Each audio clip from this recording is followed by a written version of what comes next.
Accidentally had the Sunday with Charles open. It should have just been the music. That's all right. Because it's not Sunday, it's Sunday but it is somewhere. Charles, so it's sort of halfway there. We're closing in with Charles Ortel today, the new midweek show that we've put together that confusingly to many is live streaming on the 21st Century 3D YouTube channel. Do you know why that is, Charles? I shudder to think.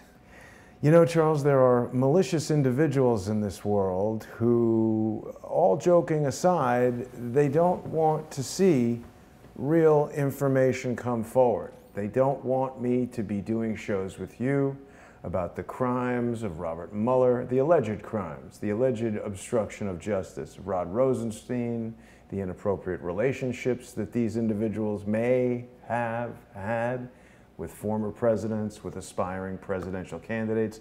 These malicious individuals do not want the story of Harmon Wilfred coming to light. They don't want to hear about the clandestine black ops banks that Harmon was involved in setting up. They definitely don't want to hear about the multiple individuals that were murdered to prevent that story from coming forward.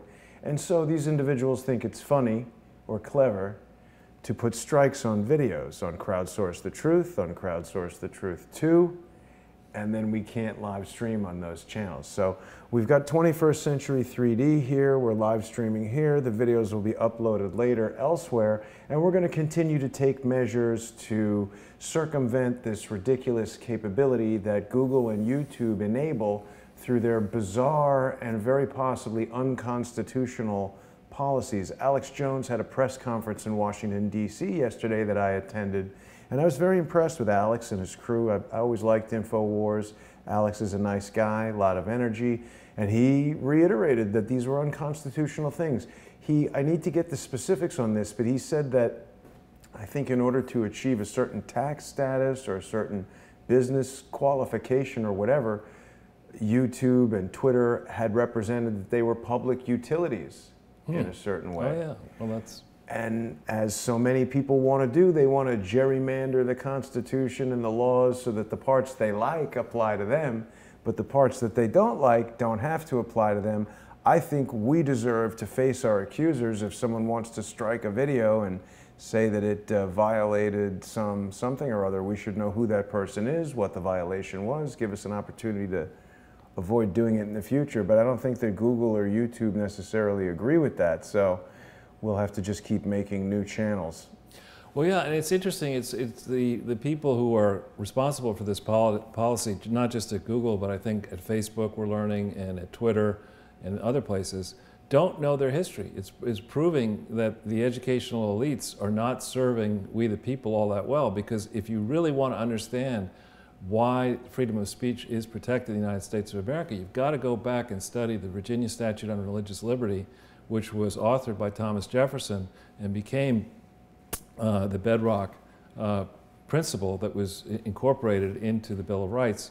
The idea is, I remember in college there were these horrible neo-Nazis campaigning in, I think it was Winnetka, Illinois, and the American Civil Liberties Union actually rushed to their defense. Yep. And I had a very hard time understanding that until it was explained to me that you're allowed to make very controversial speech, short of saying, you know, saying there's a fire in a movie theater when there isn't one. You're allowed to say controversial things, and the public at large is then encouraged, if somebody's saying stupid things, to rebuke that person on these mediums. And that's the compromise that Jefferson thought was a lot smarter, thinking, you know, more recently at the problems that Galileo had. I mean, had we listened to Galileo a long time ago, you know, maybe we'd all be a lot better off. And, you know, it's the ideas that upset the deep state, upset the establishment in both political parties, upset the status quo in the universities. These are the ideas that actually should be considered, because more often than not, you know, ideas that are very productive in the long run are extremely controversial in the short run. And you would have thought that here these mavens out of Silicon Valley who are supposedly so brilliant at Google and elsewhere, these geniuses who are running universities, you'd have thought they'd get that basic premise, but they don't. Instead, what they want is they want a limited pipeline to consumers. They want consumers to basically give them all of their stuff for free in exchange for a service that's not all that valuable. And then, you know, accept the idea that the people who are giving away their valuable information, you know, are so stupid that they will then accept that these people who have no experience in news, no right to curate, are heavily biased, are in favor of ideas that frankly I don't think make all that much sense. Those people would then restrict access to content and validate content, not giving the people a fair bit of understanding of their own biases. So, you know, I think you've come at this at a very pivotal moment, and it's actually in some ways good that it's happening now as we go. I mean, it's painful, but it's some ways good in that, you know, we had the show on Sunday, we talked about Diamond and Silk, and they turned that one around. Apparently today, our friend Marsha Blackburn grilled Zuckerberg. And that senator, I think it's Tim Scott, the black senator from South Carolina, you know, he just was justifiably on a high horse. You know, how can you say that these two black women are a danger for, you know, criticizing the status quo? How can you say that, particularly now? Mark Zuckerberg crammed in on the stand. He was like, hamana, hamana. Sitting on his 4-inch high cushion. I mean, oh yeah, that was so funny. The whole thing is bizarre. I mean, you know, listen, I absolutely stand by the strikes that I have issued to other YouTube channels because, you see, I don't believe it's within someone's right of free speech to accuse another person of crimes falsely in public. I think that's not allowed, if I'm not mistaken. And I also don't think you're allowed to instruct people to do illegal things like kill all police. That's not freedom of speech. No.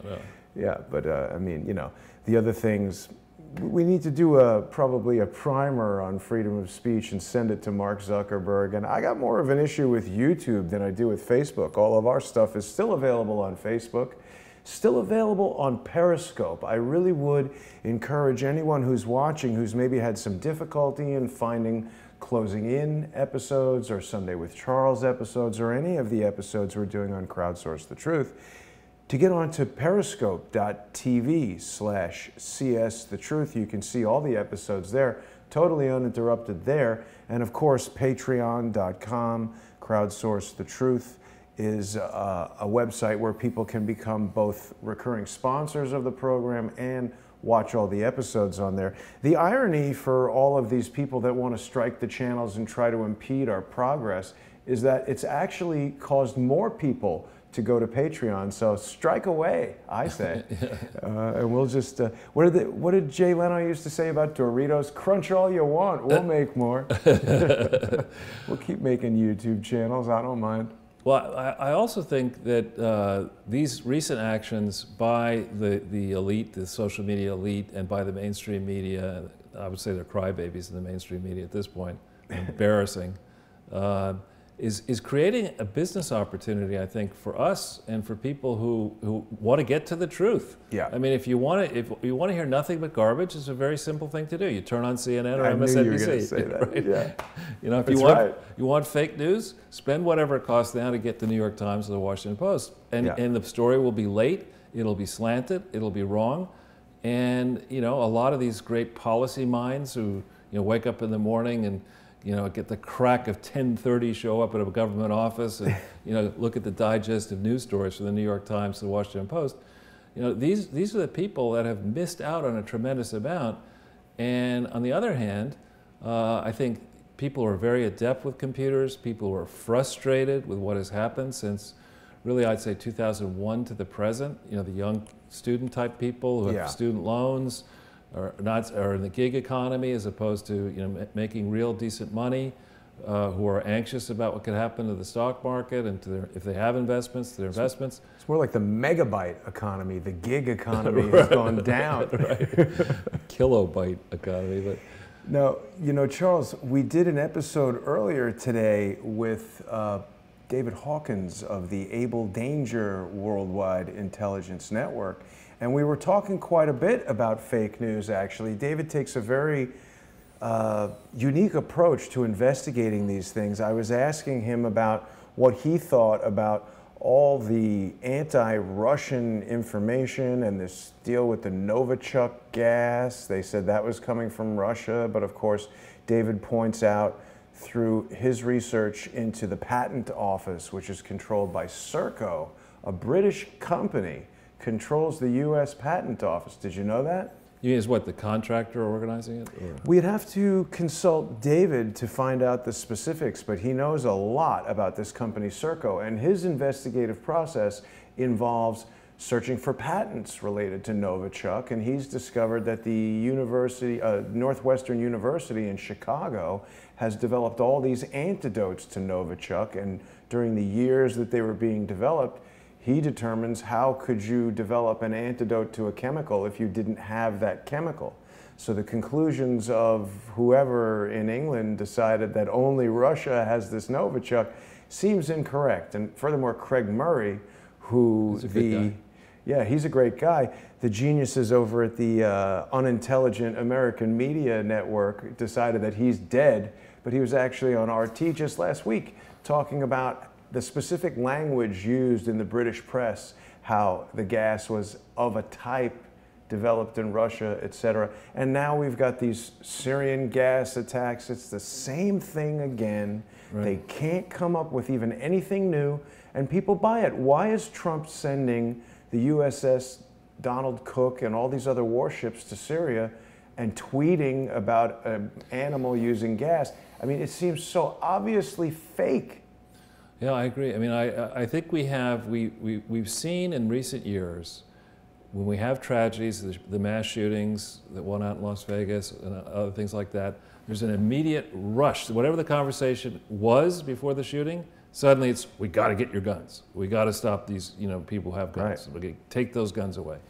And then the second there's a tragedy in the Middle East, it's right away it's Russia. Yeah. Or in, the thing in the UK. And I actually was interviewed this morning on it for Russian State TV talking about this, and they were saying, and I don't know if it's true, that there's very little security for Skripal in the hospital now, which strikes me as incredibly odd. I have some experience actually providing, investing in a company that provided services to hospitals in the UK. And, we were told the security was pretty tight. You have to be very careful in hospitals. Actually, if you want to get sick, a great place to go is a hospital, because a lot of time in the UK, because a lot of times, diseases are there in the alleys and the highways and byways inside the hospital. It's tough to root them all out. Wow. There's some drug-resistant strains of various bacteria. So it's not necessarily crystal clear that you're going to advance your health case by going into some of these hospitals. Right. But if you have something, coming in presenting with, in theory, the results of having been touched by a toxic poison, right, you would hope that that person wasn't just put into the emergency room next to a coughing baby. They're segregated in a special part, and you would think, given the guy's prominence on the world stage, the fact that maybe the Russians are still gunning for him, maybe other people are gunning for him, that it would have some security. Right. I mean, the fact that he was poisoned, certainly you could arrive at the conclusion that somebody's trying to kill this guy or get a little security on him. Well, that's what we were talking about a little bit on TV this morning, which is, if you think about these crazy stories. We've got the Steele dossier, we've got the provenance of the Steele dossier, which still is not explained properly. We have this unnatural relationship and alliances between elements in the UK who might be left-leaning, the Clintons, the Obamas, maybe Democrats and progressives. We've had 8 years. We had 8 years under Brennan with the CIA. Who knows, what he changed in the CIA and what the NSA people changed in our long-standing relationship with the UK. In the UK, it leans to the left. It is not, their conservative party is pretty left-leaning. Right. And the major cities are left-leaning, et cetera. So would it shock me to believe that once it became possible that Donald Trump might actually win, that a secret plan was put in place to try to embarrass him, and that things that our government officials couldn't do, either contracting out to U.S. firms, they did in league with, people in the UK or either in the government or contractors to the government or retired in the government, trumping, as it were, trumping up charges. That would not shock me in the slightest, particularly, and I'm no expert on intelligence. I mean, I like to read spy novels and stuff. I've done that for 40 years, and I actually collect first edition spy novels. But you know, the notion that there could be double agents in the U.S. and the U.K. is not a big stretch. No, not at all. And so, who does it suit? Who does it suit to have continuing hostility and violence across the world? It suits the big defense establishment. Right. And there are big defense contractors in the UK, in France, of course in the US. So it suits the deep state to have hostilities. You got it. Yeah, no doubt. I mean, you know, we've heard, of course, from Harmon Wilfred how the reach of the Five Eyes coalition between the United States, the United Kingdom, Canada, New Zealand, and Australia has touched him in 3 of those 5 countries. And another central focus of my conversation with David earlier this afternoon was his assertion that MI6 is essentially the deep state. Like, that's where it's all being coordinated from. The British Empire sort of never lost hold, and he goes into some details how this company, Serco, the biggest company you've never heard of, and their control over the patent office and manipulation of various patents allows them to get into all kinds of things. But perhaps we should take a look at what may happen and what has happened and what will happen. Only after we congratulate the art department again. Ah, yes. Well, thank you. And I have written a piece I have several pieces in Life Set, which interestingly, that's Laura Ingram's original creation. And I believe she now is working very closely with a wealthy Canadian, well, a Canadian billionaire is now, I think, in the driver's seat. Not Frank Giustra. Not Frank Giustra. And I was speaking to Mark Tapscott, who couldn't be on today, but wants to be on next week. And he was explaining that they're under a denial of service attack, which is infrequent, he claimed. The intensity was pretty high. And I think what's really going on here is that in this long-standing conspiracy, that is an actual conspiracy, the kind you can indict if you ever get your acting gear, Mr. Sessions. You know, what we have here, I would argue, and I think you agree, is something that dates back probably as far back as 1988, maybe even 1981, where people in both parties, Democrats and Republicans, began to realize that this is a great game. That you know, the government's throwing out these gigantic purchase contracts for defense munitions and gigantic contracts in healthcare and other ways. So if you can insert yourself for a modest expenditure into the arms of a politician who's going to become a crack addict for money, campaign contributions, he or she will need that money. If you're in the House, you're going to need it continuously. In the Senate, you're going to need it every 6 years. If you're running for president, you need it every 4 years.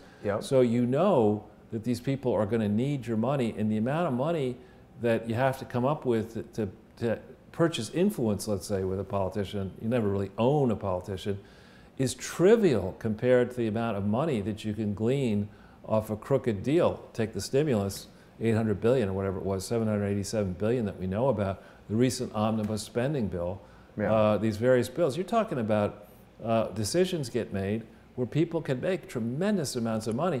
And then the crumbs that you can throw, you see this modus operandi where generals and politicians, they leave. Paul Ryan's going to leave. He'll get, you know, on the board of some big corporation. He'll be on some investment firm. He'll be doing speeches. His wife will get a deal. You know, he could do a book deal, movies, whatever. And, you know, for the people playing that game, even if you have to pay a John McCain $100 million, you know, you'll get, and I'm not saying somebody paid him $100 million, but even if that's the amount of money that you have to pay or send towards a politician, we're not talking Clinton style. We're talking just, you know, JV McCain stuff. Or if you just need to hire a professional aircraft carrier saboteur, John McCain's your go-to guy. That's right. Look, I can drive this thing. Not so much. So, you know, everything that you're saying actually reminds me of a show we did yesterday with filmmaker Greg Levitt, oh, I hope I'm remembering his name correctly. He made a movie about the horrible situation that veterans are facing and the recovery that some of them are suffering through after being subjected to improperly, basically, they're burning garbage in Iraq and Afghanistan, and they did it for years and years. And what happened was KBR and Halliburton and these various contractors to the US government, which coincidentally are tightly linked to Dick Cheney, they were just disposing of human waste and plastics and chemicals and all kinds of crazy hazardous material in these burn pits in Iraq and Afghanistan. And I mean, the multiple myelomas, the incredible rare diseases and cancers that the veterans are suffering from now, and they're not getting proper health care treatment. There was one veteran in the film who had a very squeamish. Yeah, sorry. The guy can't eat. He needs to eat liquid food, and the VA won't pay for it. And this is a guy who went to Iraq ostensibly to protect our freedom or whatever they told him. And in the end, they destroyed that country. They achieved no useful objective. And I'm talking about the leaders, not the soldiers and the people that went there. But this is basically lifelong torture that these individuals are suffering. And it's all about money. They said that they just didn't set up these incinerator machines because it would have cost too much money. Well, like, you know, going back to it a little bit, we're sitting here as we speak, wondering whether, you know, Russia and the United States are actually getting in a shooting war. Yeah. And again, going back into history, into why the Constitution was set up the way it was, the hope of the framers was that if we were to go to war, that people would think very carefully about starting a war. Yeah. And the idea was that the House of Representatives, being closest to the people, would be the body that would have to originate a bill declaring war.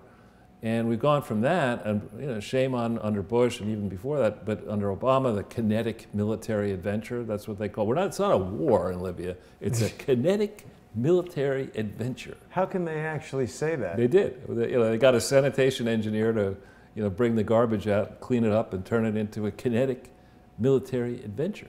Wow. But these people here, Mueller, Rosenstein, and Comey, and there are others, many others, have basically been the chief, I jokingly refer to them as law non-enforcement officials, going way, way back. When Bob Mueller was proffered to us as, he's going to be the special counsel, he's a war hero, Purple Heart, Vietnam Marine, and all this stuff.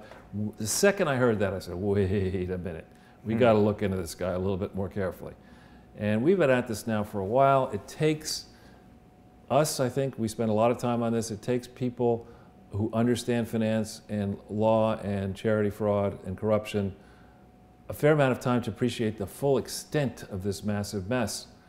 But we're now at a place where the wider world is getting it. Yeah. And I think these strikes against you and Google and wherever, on YouTube, the LifeSet stuff, the fact that it's tough to get into mainstream media, I think makes a tremendous amount of sense, alongside the fact that the general public, there's recent polls coming, they don't care about Stormy Daniels. It's like 22% of the country cares about it. It's a problem for the Melania and for Barron and for the Trump family and all this kind of stuff. But it's not as serious as thinking about, the fact that under Barack Obama, our national debt doubled in 8 years to almost $20 trillion. And what did we get? We didn't even get a freaking T-shirt for all that. And we're still at war. Stupid? We're still at war. The Nobel Peace Prize winner, gets that in his first 10 days on the job. He gets the Nobel Peace Prize to stay at war for 8 years. And so the functionaries in all this, we had Robert Mueller, head of the FBI, September 4th, 2011, right the way through September 4th, 2013.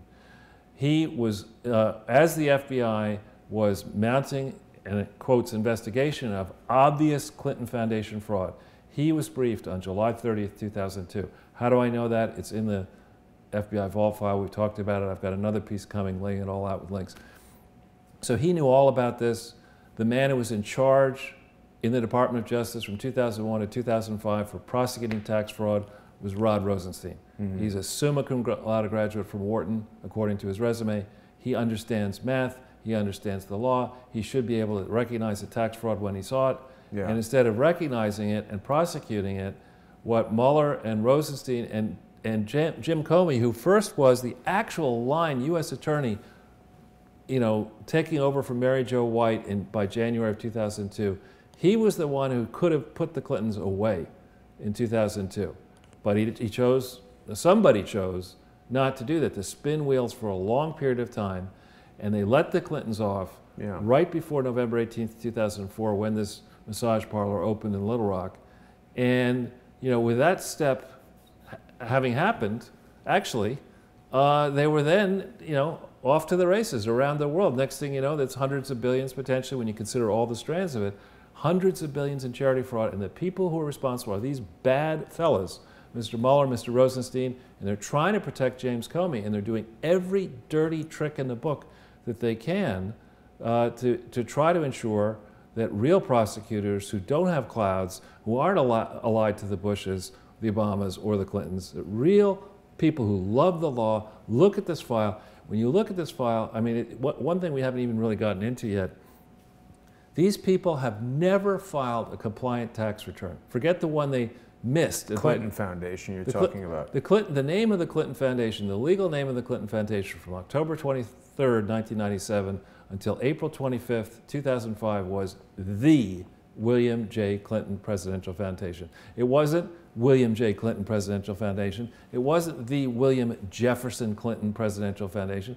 No, it was the William J. Clinton Presidential Foundation. And that's important in charity land because they force you to pick one name and they force you to list all the other names that you could be using.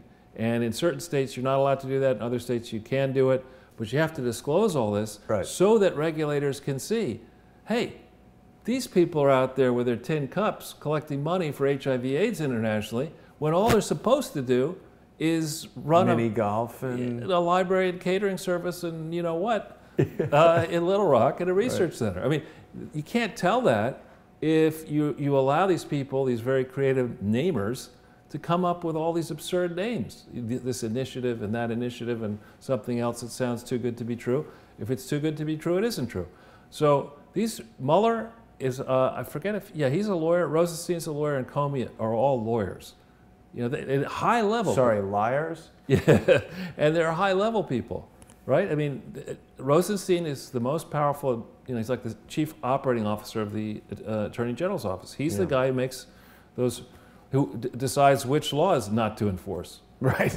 You know, Charles, the more time goes by, the more crazy stuff is coming out. I don't know if you have yet had a chance to see this article that's just out in True Pundit from the Inspector General, Michael Horowitz, I presume, talking about how McCabe and his wife, the woman who ran for state senate in Virginia and got over $1 million apparently from Terry McAuliffe, they were neighbors for years with Bill and Hillary Clinton, according to True Pundit and our friend Thomas Paine. The friendship spans decades before McCabe cleared Hillary in the email probe. So people can go on to True Pundit and read about that. But we're getting kind of a lot of insight into the inner workings of the interrelationships of all of these crooked people and how deep that runs. I mean, they're scratching each other's backs. And when you go back, see, most people, when you say, oh, it's a criminal operation, they're so jacked into CNN and the New York Times and the Washington Compost and MSNBC and all that, they think it's ridiculous. But when you consider the Clintons' involvement with Mina Airport and the Iran-Contra scandal and the importation of literally millions and millions of dollars worth of cocaine, one of the most horrendous crimes you could imagine, dangerous drug dealing, gang wars, all kinds of stuff that brought about, not to mention the chaos on the streets, the DEA, the funding, tax money. I mean, they are absolutely the worst criminals. I mean, John Gotti and Tony Soprano and all the Godfather movies are like Mickey Mouse compared to this. But you know, BADFELLAS, Goodfellas. I think there was a character in that called Jimmy the Gent Conway. Right. And here we go, Jimmy the Gent Comey. Right. You know, same idea. You know, who's going to? I guess Rod Rosenstein would be played by Joe Pesci. Yeah, exactly. What am I, a clown? I amuse you. So, Charles, you've prepared a slide presentation for us as usual. Fancy that. To discuss these bad fellas. Yeah. Well, why don't we jump to the next page? Okay. So we put up here our standard disclaimer. And we had a viewer contact us after Sunday with an email making a point about, or trying to make a point about our comments on Mueller, our comments on Mueller's possibly taking uranium into Russia. And the point there, dear viewer, and thanks for bringing up the criticism, we're going to do an extensive, long show on it, is just to say that the full tale on what was going on in the Bush years and even before the Bush years, especially in the Clinton years, what was going on as the former Soviet Union imploded.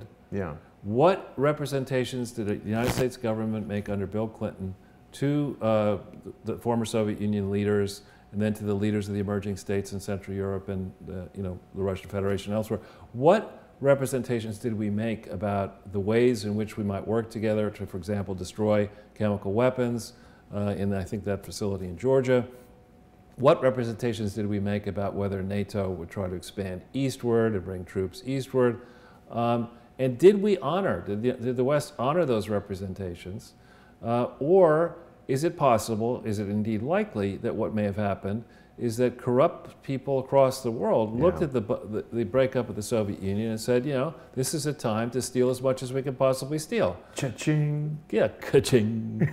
You know, and they got on their circus trolley or whatever, they went around the world, there were jet planes, Epstein, Juster, and all this kind of stuff.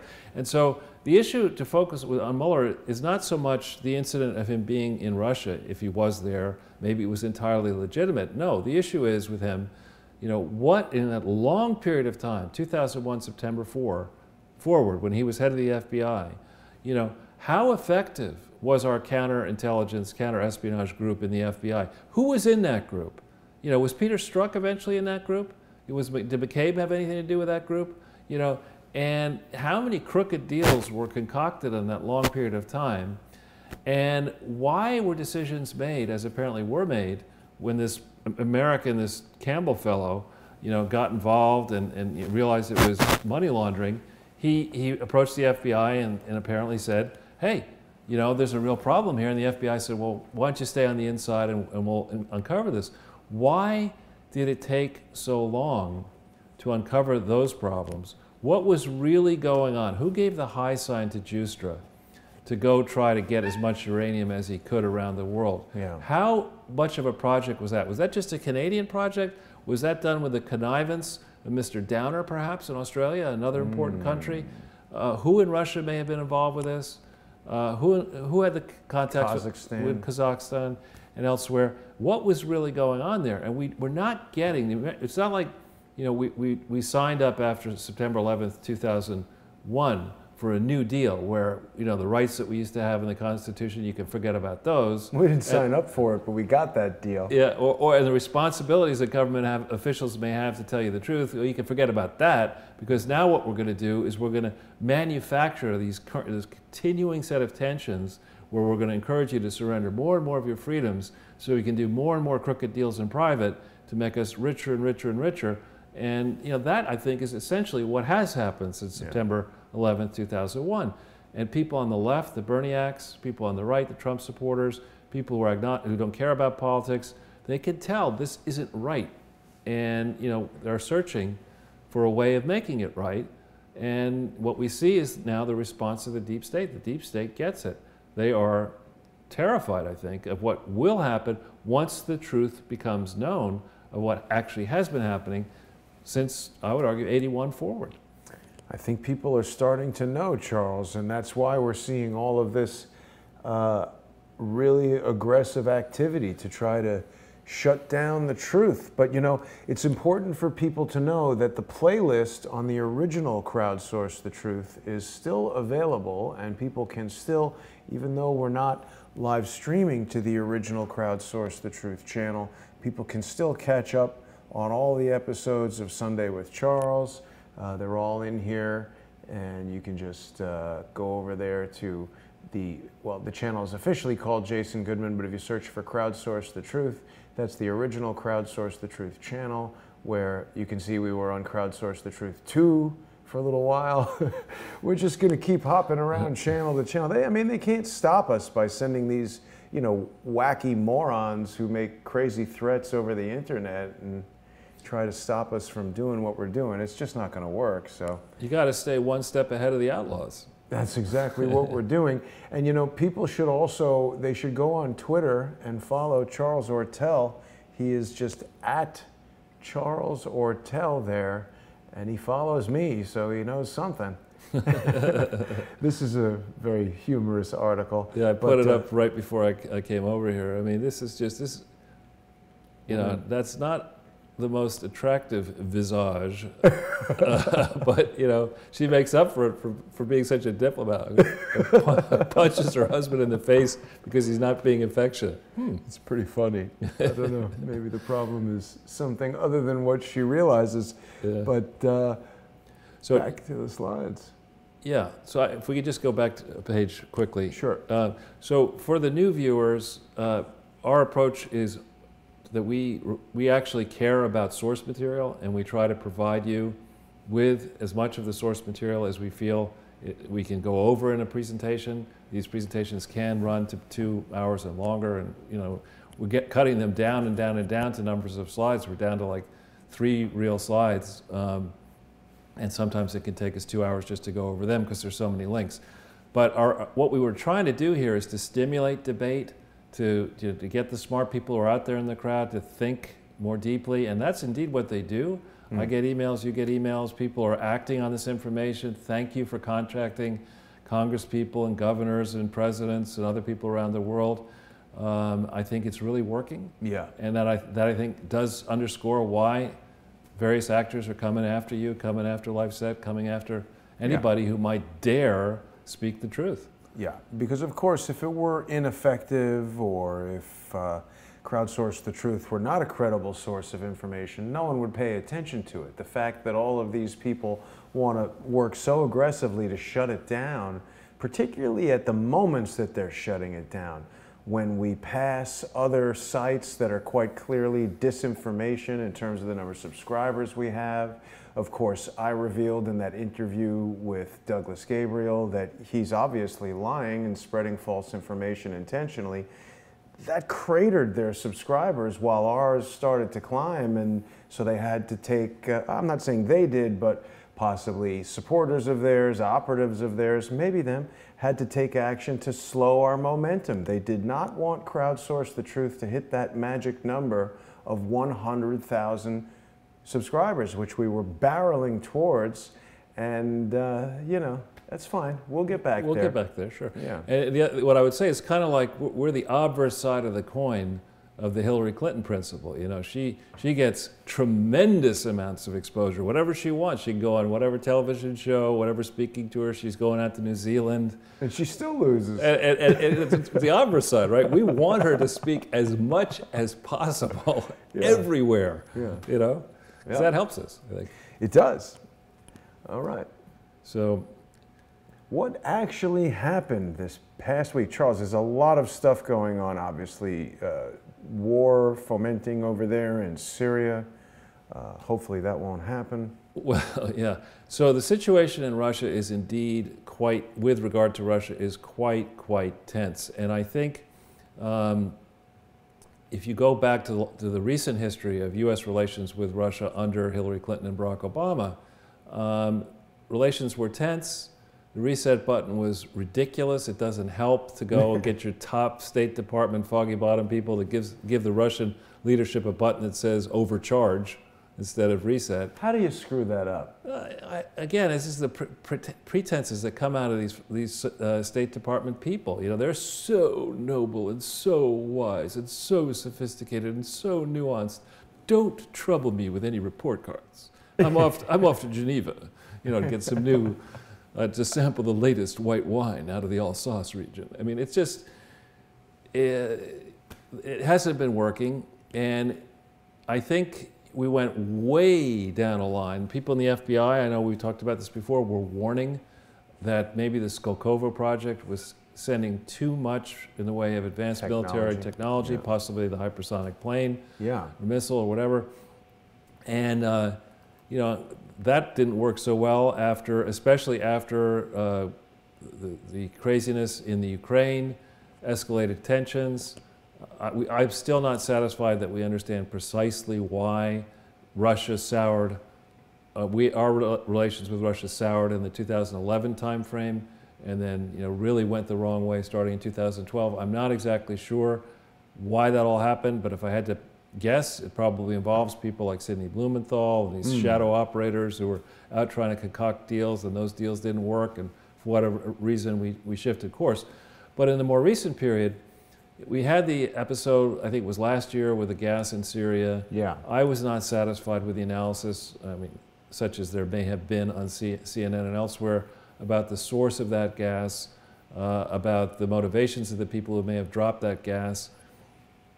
And now we're back at it again with this Skripal incident in the UK, where it's, you know, it just strikes me as extremely odd that the smart people, and there are very smart people in Russia and in the United States, that they would have said, oh, I think it's a good idea to poison some former people in Salisbury, which is sort of the heart of the rich part of the UK. That's guaranteed to provoke some kind of a response.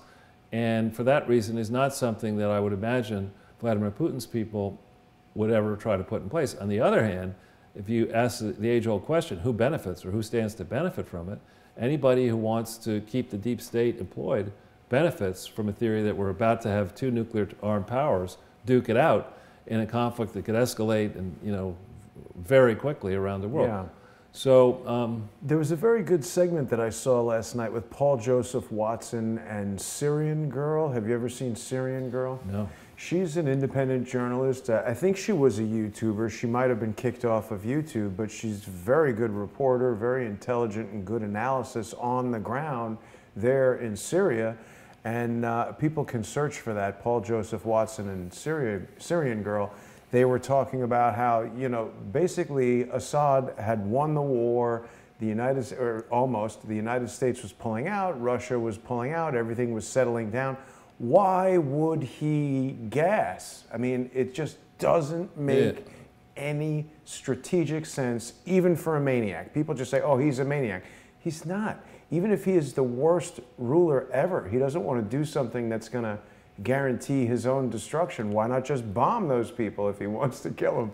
Right, you're absolutely right. And you think about, again, you ask that question, who stands to benefit? The people who are going to be hurt most by any kind of a peace deal in Syria were these rebels, the al-Nusra people, and, you know, these various... But aren't they just working for the real people who want to take over the natural gas business in Europe, who want to unseat Assad and remove his secular Alawite government and install some radical whatever? I think they're radicals for hire. I mean, you know, you pay, it's like I was talking to these people from the Philippines, and they were actually family friends or whatever. They were saying, you know, when the missionaries would go out to remote parts of the Philippines, you know, they'd come into some little village in the middle of nowhere, and they'd say, you know, who wants to be a Methodist? I'll be a Methodist, and the Methodists leave. Who wants to be a Catholic? I'll be a Catholic. You know, it's just give me some more food or whatever. The same idea in the Middle East. I mean, there's not much to do in Syria, right? You can make those Damascene swords.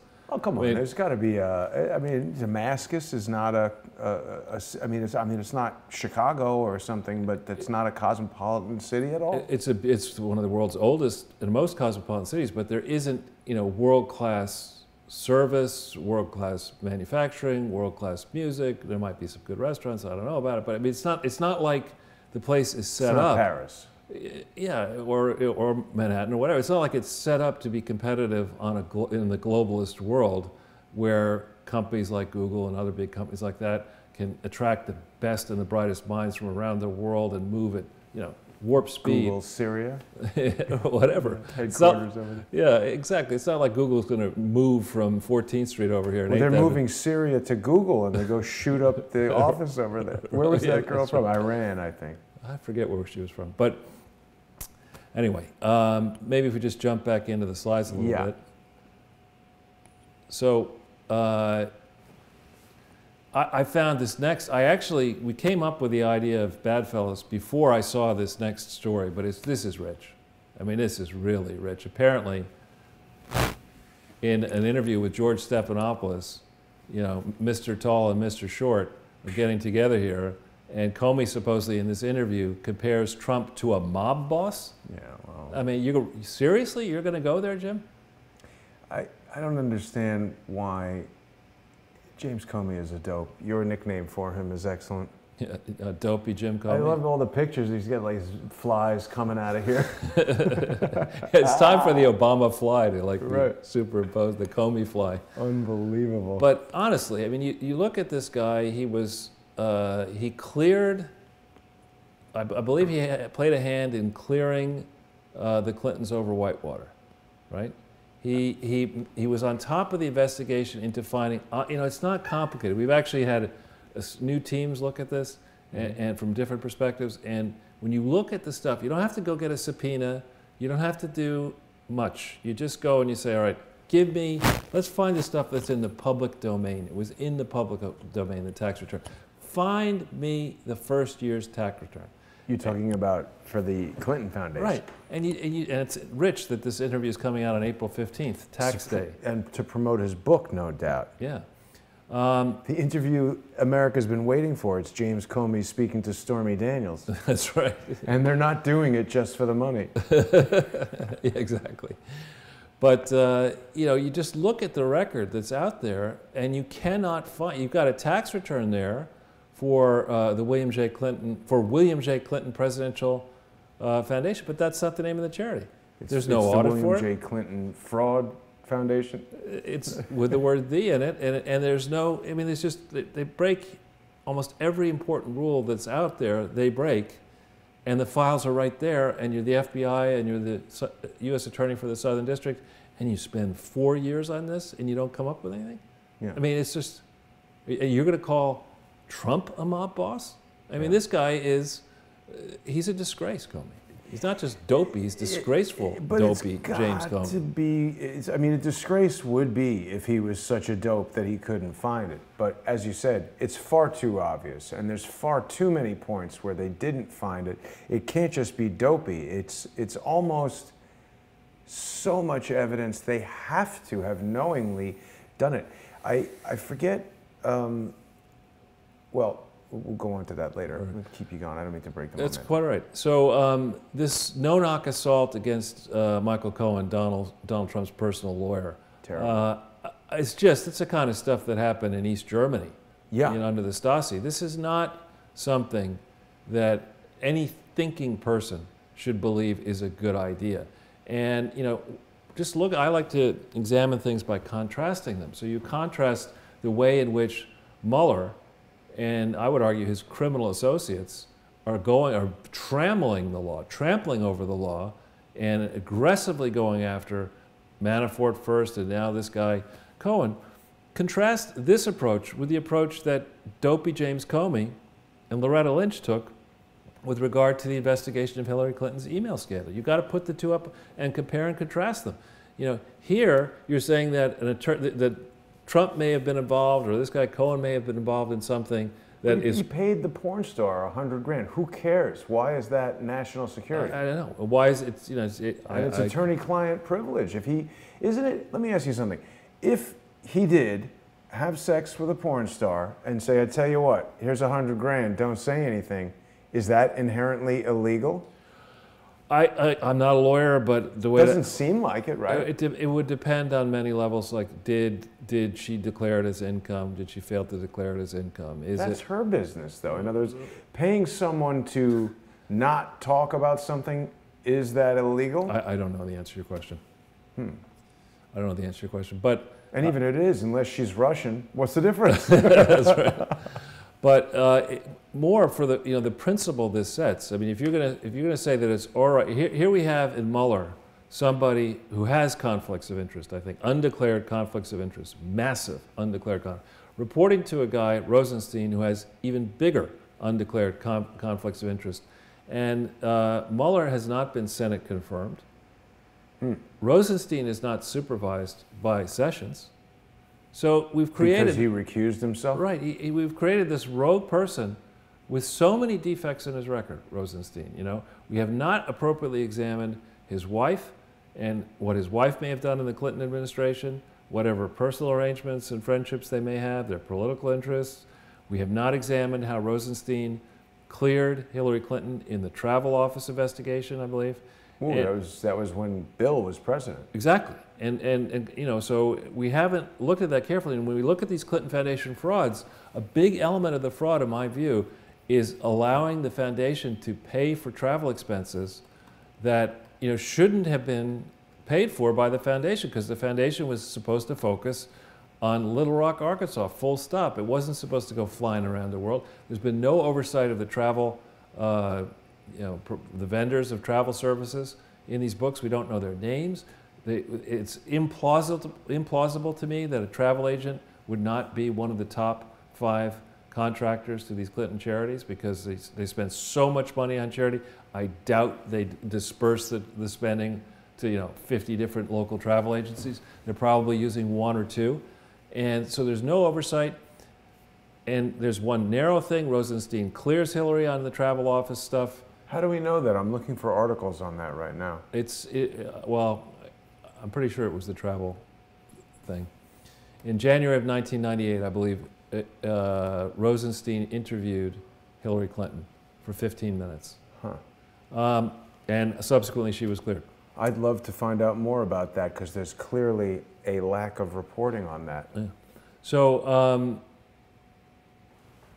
anyway, in the case of contrasting these two, if we go back to the headline for a second, the people are coming out of the woodwork and saying, hang on, this is a very dangerous precedent. Let's say, that Hillary continues her tremendous good work, and the mainstream media does their tremendous good work, and you end up with a veto-proof majority, conservative Republican veto-proof majority in the Senate, and an increase in power in the House in 2019. Does the left really want this precedent to stand once they clean House and Justice? That this is what you can do, that you can go after in a trial, you can get a search warrant somehow. And originally, the lie that was sold to us originally was, well, it was a Trump appointee who blessed this search warrant. Well, that's not true, as we're going to show in a second. This is a precedent that is abhorrent. It makes no sense to me. Whoever is supervising this, Rosenstein, should be immediately, I think, terminated. They say that he personally approved this raid. You're stealing my thunder. Perhaps, sorry, it was you. That's okay. I didn't mean to do that. It's okay. So we can go to the next slide. In CNBC, we did that one. Yeah, CNBC is alleging that on the one hand, Rosenstein actually personally approved this raid. And for that, I'm sorry. I mean, this is not, Rosenstein has got so many problematic aspects in my mind in his quote resume, the travel office thing being the first, and then we go his failure to prosecute the Clinton Foundation for 4 years when it was obvious. Yeah. His subsequent, role, what was he doing in connection with the trucking thing, his failures to discipline Laureate, his failures to discipline Ramboksi as harshly as should have been disciplined, his failures on the Clinton-Bush-Haiti thing. This is not somebody who has just, 1 strike against him. He's got 9 strikes against him already, and now this. And, I'm sorry, I don't understand, why this person was selected. I just don't get it. I don't understand who vetted him. I don't understand who pushed for him. I don't understand who's protecting him. And I think, you know, this is just, this person has done, Rosenstein has done a lot of damage already, and it's time, past time for him to go. We were hearing rumors that he might be fired. That can't come soon enough. What's going on with that? Nothing today. What could be happening as we're speaking. What's happening is happening while we're happening. I hope that it is. It would be great. Be great. But see, I guess the problem that they're trying to create for Donald Trump is that if he fires any of these guys, then they'll say, "Oh, see, he's guilty. He fired him." Well, again, we're sort of like in a zone where, you know, a broken clock is right twice a day or whatever, right? I mean, it's just, you got these pundits who take Bill Kristol, you know, who used to be amusing 20 years ago, and now I think is completely needs to change his medicine. You know, there's just a whole bunch of people who don't like Trump, will never like Trump. You know, Trump could give every one of them $1 billion each personally and say you don't have to pay the taxes, and they still wouldn't like Trump because he's increasing inequality. But, you know, that chattering class, I think you're never going to persuade many of them, and there's no use even trying to, you know. But Charles, this is a counterintelligence operation, right? These guys are intelligence officers or whatever, intelligence operatives, and the Steele dossier, that's all counterintelligence, basically fake operations. And they love this move to create a situation where whatever you do, you look badly. If you do the right thing, oh, you're doing that because you're guilty. If you fire the guy, they'll presume you're guilty. If you do nothing, they'll keep coming up with fake stuff and raiding your lawyers until they have something else to say you're guilty about. Well, again, and we're talking here about the President of the United States. We're not talking about, you know, just somebody you meet in Central Park and have a sandwich with, maybe at a table. You're talking about somebody who has the right, was elected with a mandate, a far more convincing mandate than Bill Clinton ever had. Bill Clinton, you remember, he won with less than a majority of... Because of Ross Perot. Because of Ross Perot. Voted for. Yeah, I know. That's why I wrote keep on slow dancing. And another thing. He's still alive, I think. Is he really? I think he's like 90-something. We should interview Ross Perot. Yeah, you could do that. Yeah. But anyway, so one story says Rosenstein was in charge of this decision, but another one, this Daniel Greenfield is a pretty good guy, I think. I don't know if you've ever seen him front page. He's claiming that this fellow here, I don't know how to pronounce his name, Kazumi or something like that. They got a lot of crazy names. Yeah, Robert Kuzami, who is an Obama holdover, may have been the person who actually pulled the trigger on this move. And there's a lot, when you go into Kuzami's history, in the 8 years that Barack Obama was president, there were a lot of very suspicious settlements, you know, where the government would go after this bank or this organization and they would exact a settlement. And in many cases, the settlements had a provision in them where you had to, the bank or whatever, had to send a lot of money to non-for-profits that are not that well controlled. What? Yeah, and this is something we're going to work on in coming weeks and months. But yeah, and a lot of these, the settlement money would then bleed out into the, you know, ecosystem of these progressive and left-leaning, supposedly progressive and left-leaning groups, knowing full well that Lois Lerner was early on in charge of that IRS department that would decide what to do, and that the whole system would be game. So, you know, I think this whole this decision to go after Michael Cohen in this way is repugnant. And, and people like Dershowitz, you know, who's a constitutional scholar, left-leaning, you know, is outraged by it. He can't get him off the television set now. Yeah. He's probably living in Hannity's house at this point. But he makes excellent points, Dershowitz. But you know, Charles, in addition to you yourself being a legend, you're giving us the legend right here. It's these NGOs, these 501c3s that are, obviously the regulations are not very tightly enforced.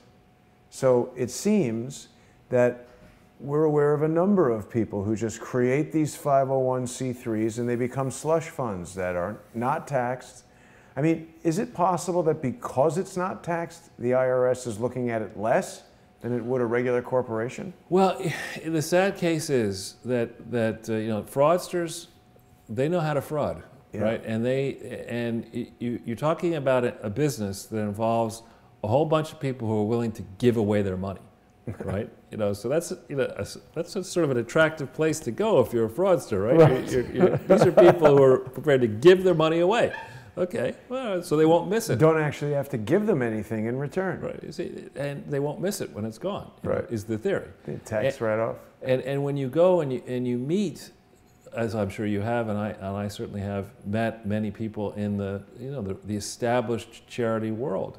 You know, they are belt and suspenders people. They think they're very cautious and they're very earnest, and you know they have all kinds of processes and procedures and manuals. And you know, I remember going to when I had a small hand in helping to start the Columbia County Land Conservancy, and I was asked to go to a cocktail party in New York, you know, to discuss what they were going to do next. And there was this really snobby guy who was probably my age, you know, when I was like in my 20s then or early 30s.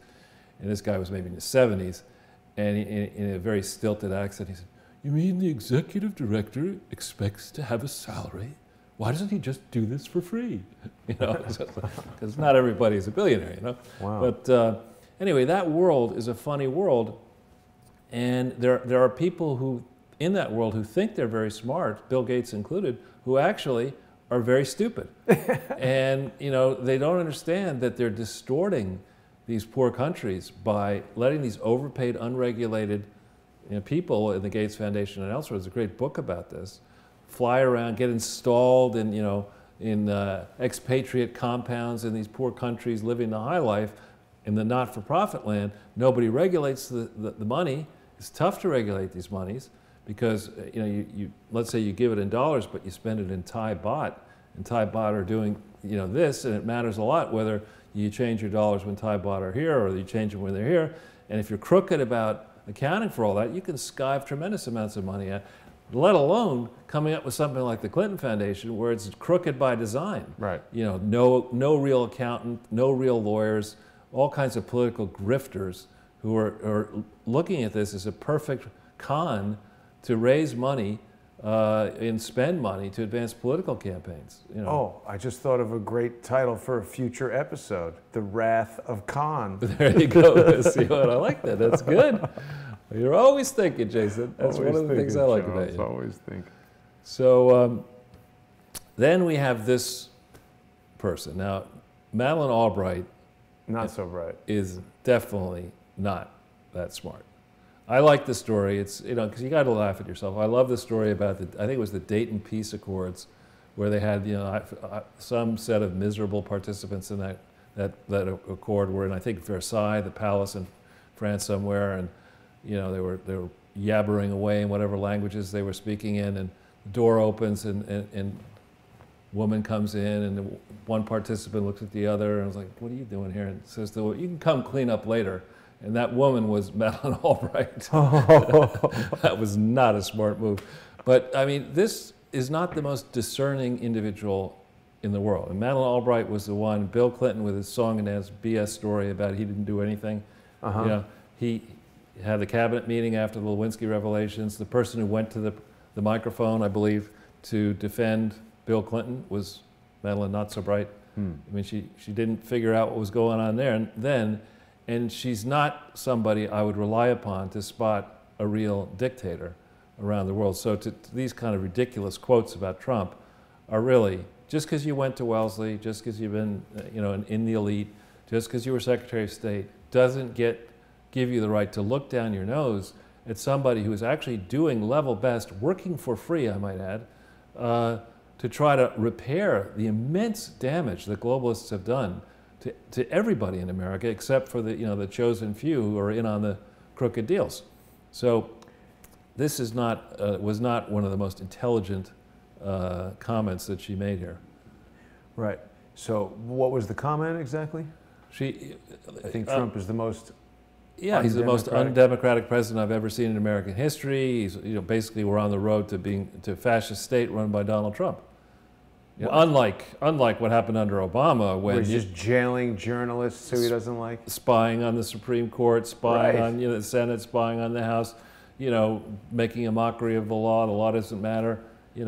I think I read some article about Madeleine Albright watching The Wizard of Oz with Kim Jong-il. I think you're right. I think she did do that. Yeah. Oh, that's diplomacy, though. I kind of liked it that she did that. Yeah, I didn't do anything, but yeah, I never liked that movie. Wizard of Oz? No, I didn't. So let's just see. I wrote. Let's see. I think, is that? It's weird. There we go. Yeah. More American. Oh yeah. This is not the one I wrote. This is a great writer. I don't know. I'll slaughter his name. I don't know if it's Sobieski or, but he writes for the American Thinker, and Thomas Lifson, I think, is the editor of the American Thinker. I've written a few pieces now for him. But you contrast what happened with Manafort, what happened now with Michael Cohen, with what didn't happen to the Clinton Foundation. Right. I mean, the people that I spoke to in the very beginning, the experts I spoke to in the very beginning said, look, it's a very simple thing. The Attorney General of Arkansas shows up unannounced, people from the office show up unannounced and say, give us all your records. Why are they not doing that? I think because this scandal so incriminates so many people across the political spectrum inside Arkansas. I think it incriminates, I mean, the Walmart family, the Walton family have given substantial money to these frauds. The University of Arkansas and its foundation that supports the University of Arkansas have given substantial money to these frauds. And so? Well, so you expose it and there's substantial penalties, substantial egg on face, lots of people have to go to jail in both parties. Yeah, but they're just letting them get away with crimes. Someone, I forget who, said to me that it is like just an incredibly metastasized, inoperable cancer, that if you removed it, the body would fail. And that the swamp is so entrenched that if you drain the swamp, there'd be nothing left.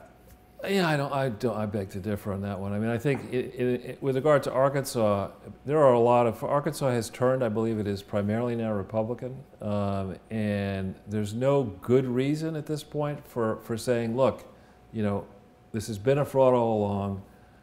If we think about what actually happened, a bunch of suckers wrote checks thinking that they get off scot-free and buy influence with the Clintons, and that they buy a dynasty, that they give them $10 million, and for the rest of their kids' lives they'd be able to get something out of the Clintons, Chelsea, and who knows who comes next, Charlotte and whatever the other kid's name is after Chelsea. So that didn't happen. And what in fact did happen is the records of the people of the United States of America that were created during Bill's tenure as president are now in a facility built by these suckers. So if you retroactively revoke the charity, the tax status of the charity, you're going to be able to collect a lot of money from people who have been playing crooked games for over 20 years. And that's a good thing if you're trying to narrow the budget.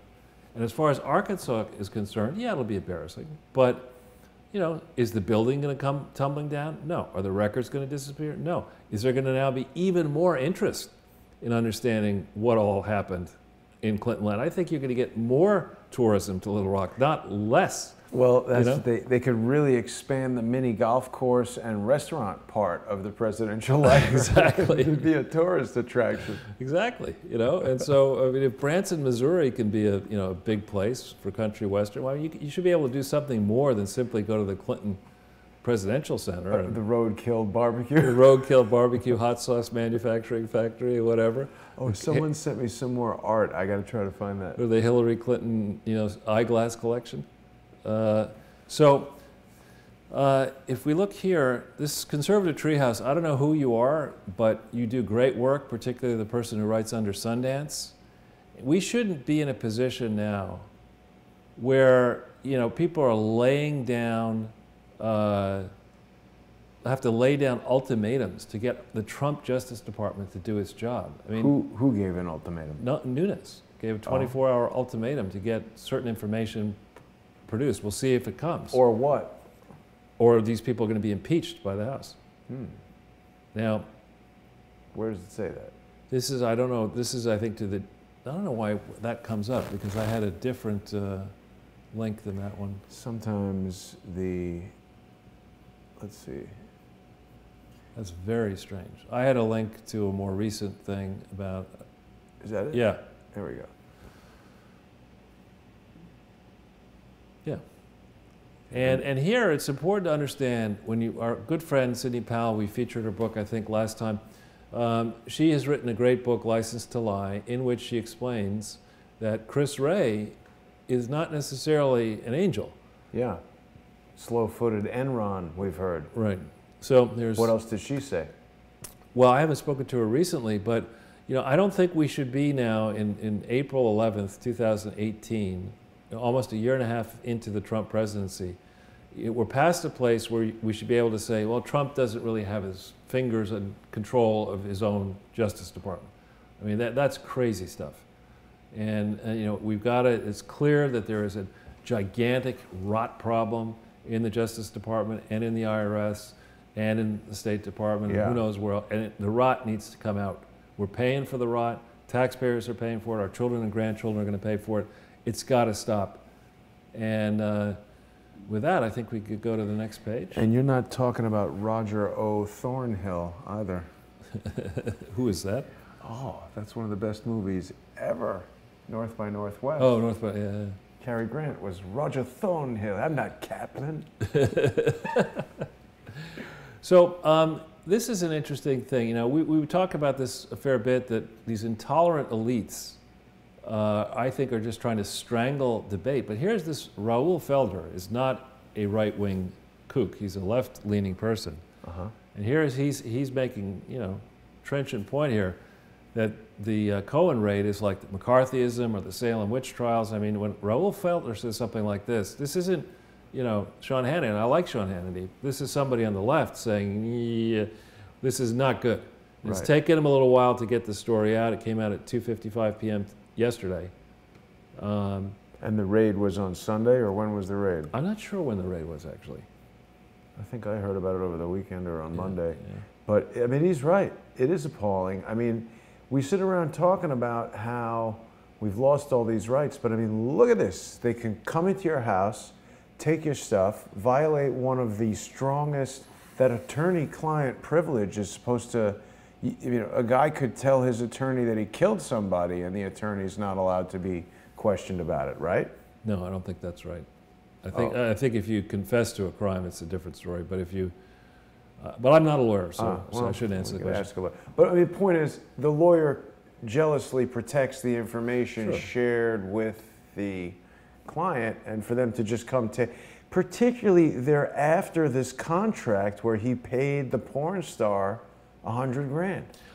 Right, and they're now saying, there's a story just out there, now saying they're also interested in, who paid for the, who may have shut down inquiry into the Hollywood Access tape. They're going into... Shut down what? Remember there was the Trump, what Trump said that... to Billy Bush at Access Hollywood. What did they shut down about it? It came right out on TV? Well, they're trying to investigate whether monies were paid to tamp down the inquiry into that incident at the time. But the point here is that, when we look at this, when we look at the contrast between, how Hillary Clinton was treated with kid gloves, right? There was an investigation into her emails that started July 10th, 2015. It was a full square investigation. It wasn't a matter. It wasn't a low. It was a gigantic investigation. There were rumors that there were 150 FBI agents on the case. And all their stuff was thrown out by Peter Strzok. and exactly. And he was one of them sitting on top of that investigation. Yeah. Then when it looked like, Donald Trump was gaining some traction, they said, we got to stop him. The contrast between the way in which the FBI and the DOJ and the Obama administration supported Hillary, Barack Obama in the middle of the investigation saying, I don't really think that she did anything intentional here. Remember he said that? I mean, why isn't that obstruction of justice, right? Now, if Trump criticizes somebody, my goodness, I mean, you should be impeached for that. But Obama can say, there's nothing here. Well, but also they're saying that this 100 and whatever thousand that Michael Cohen paid was an illegal campaign contribution. Right. I mean, again, I keep coming back to everything these guys are doing is mirrored by the same ridiculous stuff that the opponents of Crowdsource the Truth do. And it's not to say that I'm remotely analogous to President Trump, but rather these idiots are using the same playbook as the idiots that are playing games with us. Well, but yeah, I'd say that you really they shouldn't really want to go here and make this argument because it's a very dangerous argument for them. We're talking about $130,000. I don't think Hillary Clinton made prior to her most recent debacle, Yeah. $25,000 speech. Less than Snooki. Less than like 200, less than Snooki. I don't think she made many speeches for only 130,000. And she Right. made many, many speeches. For well over. Well over. In some cases, it's probably the same speech, you know, in a matter of days or on the same day, mostly to people who were very interested in seeing her win the presidency, very interested in having a chit in. Why weren't all of those speech payments Illegal campaign contributions. right, that were Very never good disclosed point, properly? Charles. What about Bill Clinton's $17.6 million from Laureate? What about all this missing charitable funding? What Why about isn't she 50 points ahead? yeah, well, exactly. I paid for that. So I think I hear what you're saying. I mean, it's a day. I think this is not. This is a desperation move to go down this trail. You go here because you don't have the facts on your side. You don't have the law on your side. You're trying to manipulate public opinion on your side, and you think what you're going to do, as a guess, is whip things up during the summer when the students who won't have any summer jobs and when the recent graduates who are going to be fired from their jobs will be very happy to make $100 a day, you know, burning things and throwing things and yelling things, you know. Exactly. That's why you do something like this, not because it's smart, not because it has a prayer of winning, and certainly not because it sets any kind of precedent you want to be proud of. So this is very dangerous stuff. And I hope cooler heads are going to prevail very quickly here. So, do I get what you're saying? Snooki 2020? Snooki, no. No Snooki in 2020 or ever. Now, this is an interesting, the bullion vault, I don't know if that's the one you hit. Oops, it's all right.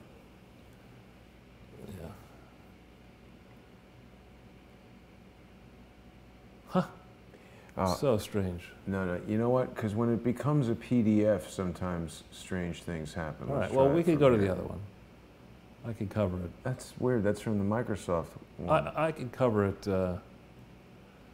yeah, just with this one. So basically, you know, we've been over this a little bit before, but it's worth thinking about it. You know, when you go and you want to buy a new screen or a new computer or a new whatever, you think about it. Most people think about it. They say, you know, there's a lot of competition, and you know, let's see the best deal I can get. You know, at whatever price point I'm prepared to think about spending.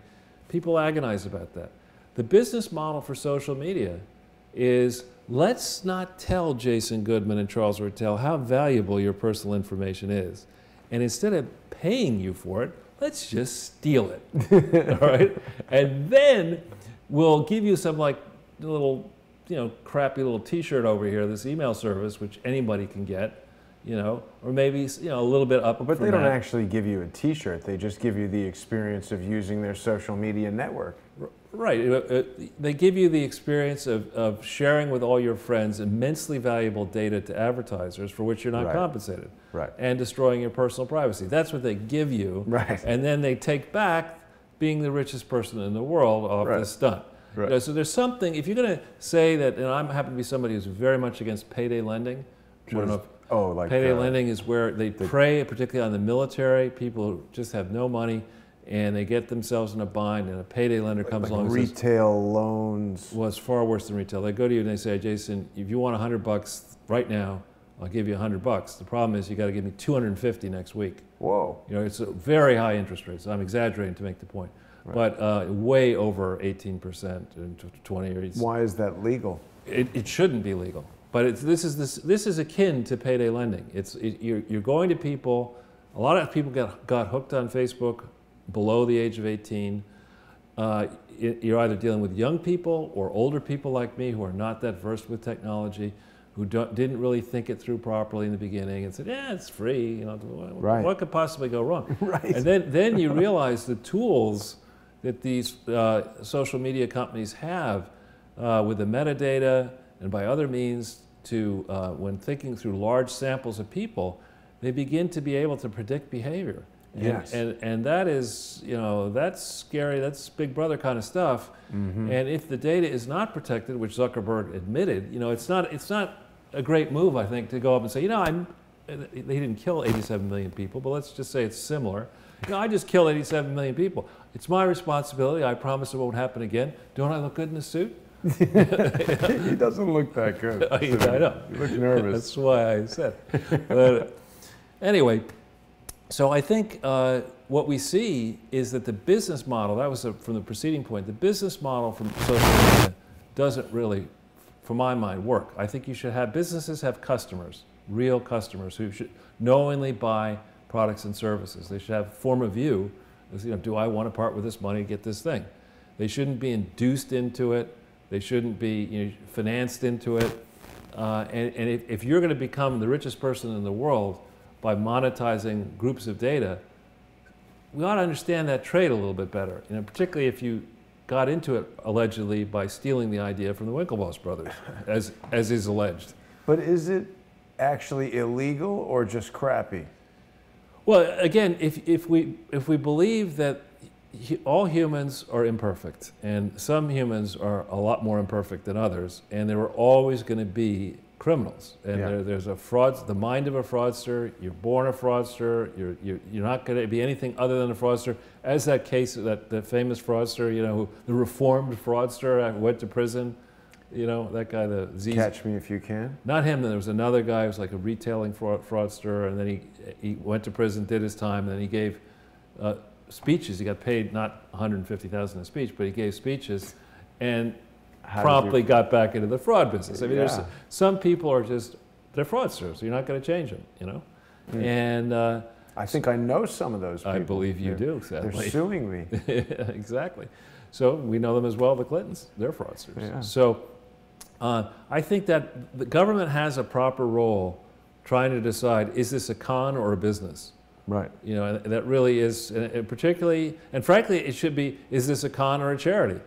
Right? I think you'll see when you look at across the spread, which I have more familiarity doing, you know, there are very few businesses that generate reliably large amounts of money, you know, even 15 cents after tax for each dollar of revenue. It's not so easy to do that in a big business these days because there's so much competition. But if you imagine a world where, you know, the controls are gamed, and you can set yourself up to just have incoming flows of money that, you know, come towards the charity but don't ever hit the books. The numbers, as we learned recently from a charity rating agency, those charity rating agencies don't have the time or the ability to really check this stuff. So it's possible, and I think we see it in the Clinton case and related cases, that you could make tremendous amounts of completely untaxed money by running a crooked charity scam, as the Clintons have done, in my view. I think it's a loophole that a lot of people have tacked on to. Yeah, and so this Boston Herald piece is interesting. Well, that's the one we were just looking at. No, the one we couldn't do is Bullion Vault. Oh, it was at Boston Herald. I'm sorry, you're right. The next one then. We can go on. The Boston Herald is more about the fact that social media is definitely not all that tolerant of conservative and opposing views. Now, this story I saw recently. I only saw recently. Just turns my stomach. The note. Hillary Rodham Clinton Fund for the Public Interest at your alma mater. I didn't go to Yale Law School. Oh, sorry. But you know, this is just. I mean, the Yale Law School is to the left of I don't know what. It's notoriously been left-leaning for a long time. But the notion that Yale, you know, which has a gigantic endowment and which so foolishly has supported the Clinton Foundation, we're going to be doing pieces on this, though it cuts a little bit into my background and embarrasses the institution I do like. I don't like the Skull and Bones, though. There's no. I wasn't in Skull and Bones. Not you, but Yale. Skull and Bones is part of Yale, isn't it? It's a club. It's technically at Yale. a club in New Haven, affiliated with Yale, but it's it's definitely not controlled by Yale University. But it's Yale students that are in it. Right, and alumni. But anyways, just staying narrowly on the issue, it's okay, of Yale Law School deciding that it would make sense to support this record as if the Clintons have done anything that's in the public interest. You could rename the fund, you know, what is it, the Hillary R. Clinton School or Fund for the Clinton Family Interest, it would be a better thing. You know, what has she actually done that's in the public interest? And we won't play around with, you know, eliminating a letter there to talk about Bill. But anyway, if we go to the next one. Laser hair removal for underprivileged models. Right. What is this an ad for? I don't want to know. Anyway, if we go back into the slides. A little loopy today. That's okay. Then we think a little bit here about this Ben Sass. I don't particularly like Ben Sass, but he it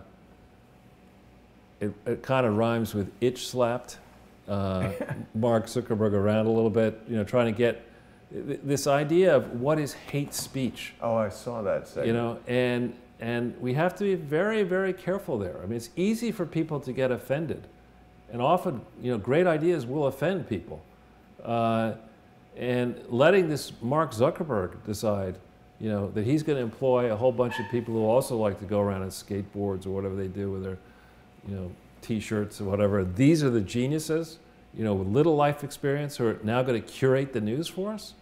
Now, I'm not so sure I like that. I don't like it either, but what I will say is, you know, having a rating system or something on like movies or rated R, or you can say stuff in Goodfellas that you're not going to say in a Disney movie or whatever.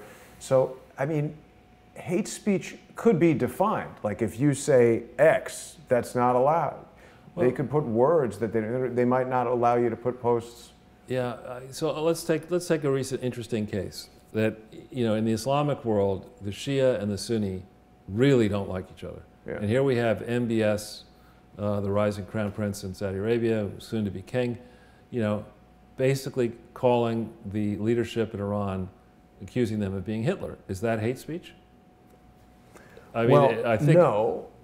Well, you know, I could see how, you know, if you criticize, you know, if you have, let's say Zuckerberg's firm were controlled by big, wealthy, let's say, Sunni as opposed to Shia, you know, you could see people, I don't know, tamping down debate here in ways which I'm not sure is at all sensible, particularly right. As we look at, you started off talking about Google and the video dissemination of news, which I think is, you know, where a lot of it's coming and an increasing share from alternative media.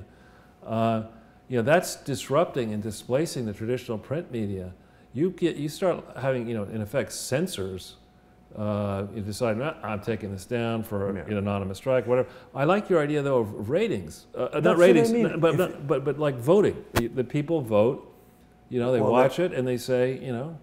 Well, they have that on certain social media. What I was getting at was if Facebook said, hey, we're a family-friendly environment for people to interact and debate, but you're not allowed to use the F word or something like that. If they defined what it is that they don't want you saying here, people could decide if they want to debate within that context or not. That's what I was getting at. If they want to say Facebook is rated PG, and if you say anything from this list of words or whatever, and then they have to publish the list of words they don't want you to say. I mean, I don't know. I'm not prepared to say.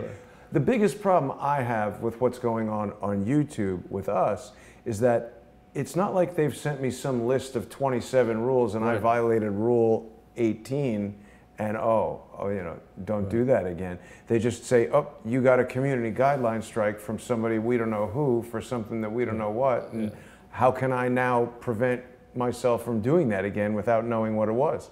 And the potential for abuse is mammoth. And I mentioned I monitor just to see, you know, if people are publishing or saying something about me that I want to correct. I several times a day I checked, in quotes, punch in my name and see what pops up. Mm-hmm. And I was following a trend of getting more and more hits and more hits, and then until the last week or so, you know, in the morning when I did it, it was 29,000 came up.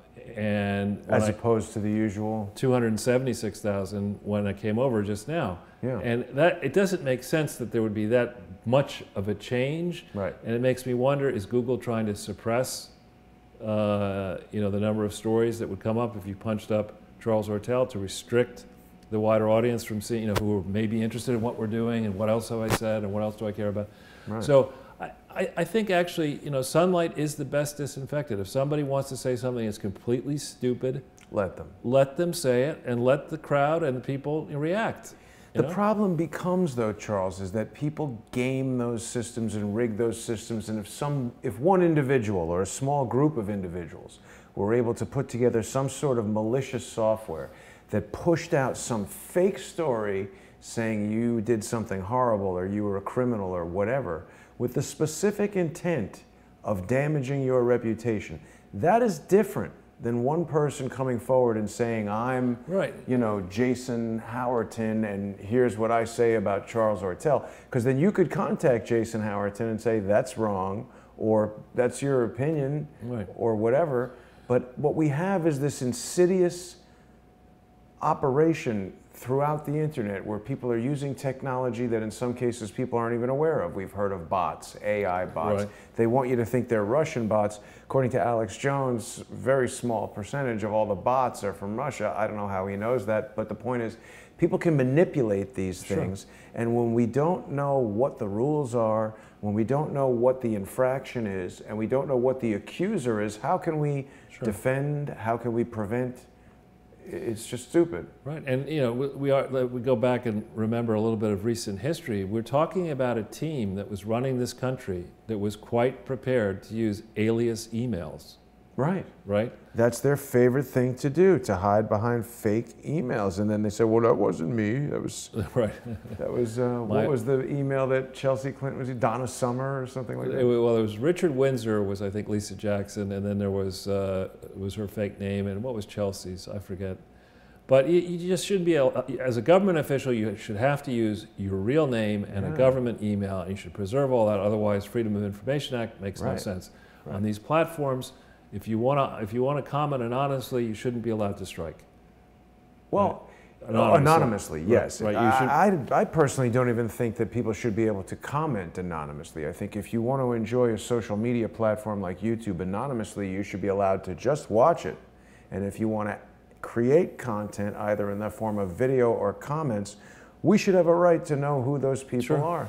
Exactly. And if people don't like that, they should go to some other platform and do it there. But you know, if YouTube wants to be the biggest platform in the world for this type of thing, and if everything that Alex Jones and the people at the InfoWars press conference were saying yesterday was correct, I want to find out more about that, how it is that YouTube has benefited from being this public utility. And if they are, like, you can't sign up as Snidely Whiplash and get your electric bill. I mean, you've got to be Charles Ortel, and you can't do that. You can't do that. You shouldn't do that. Yeah. So we talked, I think, already about these 2 points. If we go to this one here, this was the article I was alluding to on Sunday. This went out. Oh yes. And it's getting a fair amount of attention. A lot of work went into this. Thomas Lifson did some great editing and helping us go through this. But in essence, what this article walks you through, providing links to the underlying source evidence, and there's going to be more coming on this, is that the core portion of Media Matters, that is supposed to be an educational charity, like the Clinton Foundation, has never done its paperwork properly, is using an unregistered and therefore illegal fundraiser, is overcompensating that unregistered and illegal fundraiser, and is coordinating activities with an action organization that has never been organized properly. So all of this is the bully of choice. This is the group that went after Laura Ingraham. Yep. This is the group that's gone after many, many people. Cheryl Atkinson. Cheryl Atkinson. These are bullies and cheats. Yeah. And they need to be exposed and they need to be punished. They need to go to jail, really. David Brock needs to spend a little bit of time in jail. Right. Well, I don't know about a little bit. I think maybe a lot. I mean, if Corinne Brown's there for 5 years, I mean, I think when you look at all the pieces, as the people in the IRS could do, they could look at, you know, there are multiple charities here. He's getting paid multiple ways. He's involved multiple ways with his fundraiser. He's overcompensating his fundraiser enormously. He's not disclosing these defects in all the states where he operates and solicits. And he's leading, I'm told, a very high lifestyle, like the Clintons. Oh, when you see people he's hanging out at parties with Linda Rothschild. Right, exactly. So, I mean, I think this whole world is important for the integrity of this country, that the world of charities be regulated properly. If you want to do what we're doing, you know, as just using our own money and not taking a charitable deduction for it, we can do that, you know, bear the consequences. Yeah. But if you want to get the valuable right to solicit donations to support a cause and give your donors tax deductions and not pay taxes on your own, on the profits generated by this organization, accumulate those excesses tax-free and compound, et cetera, you got to follow the rules. And David Brock has not been following the rules. What is this you're doing? Well, this is, I think this is his name Andrew Kerr, the guy that does the guy who does the citizens audit. I remember I saw him on YouTube maybe over a year ago, and he had done some really excellent work with regard to Media Matters and how they were subletting office space illegally to other entities and making money from that and not declaring it. And right.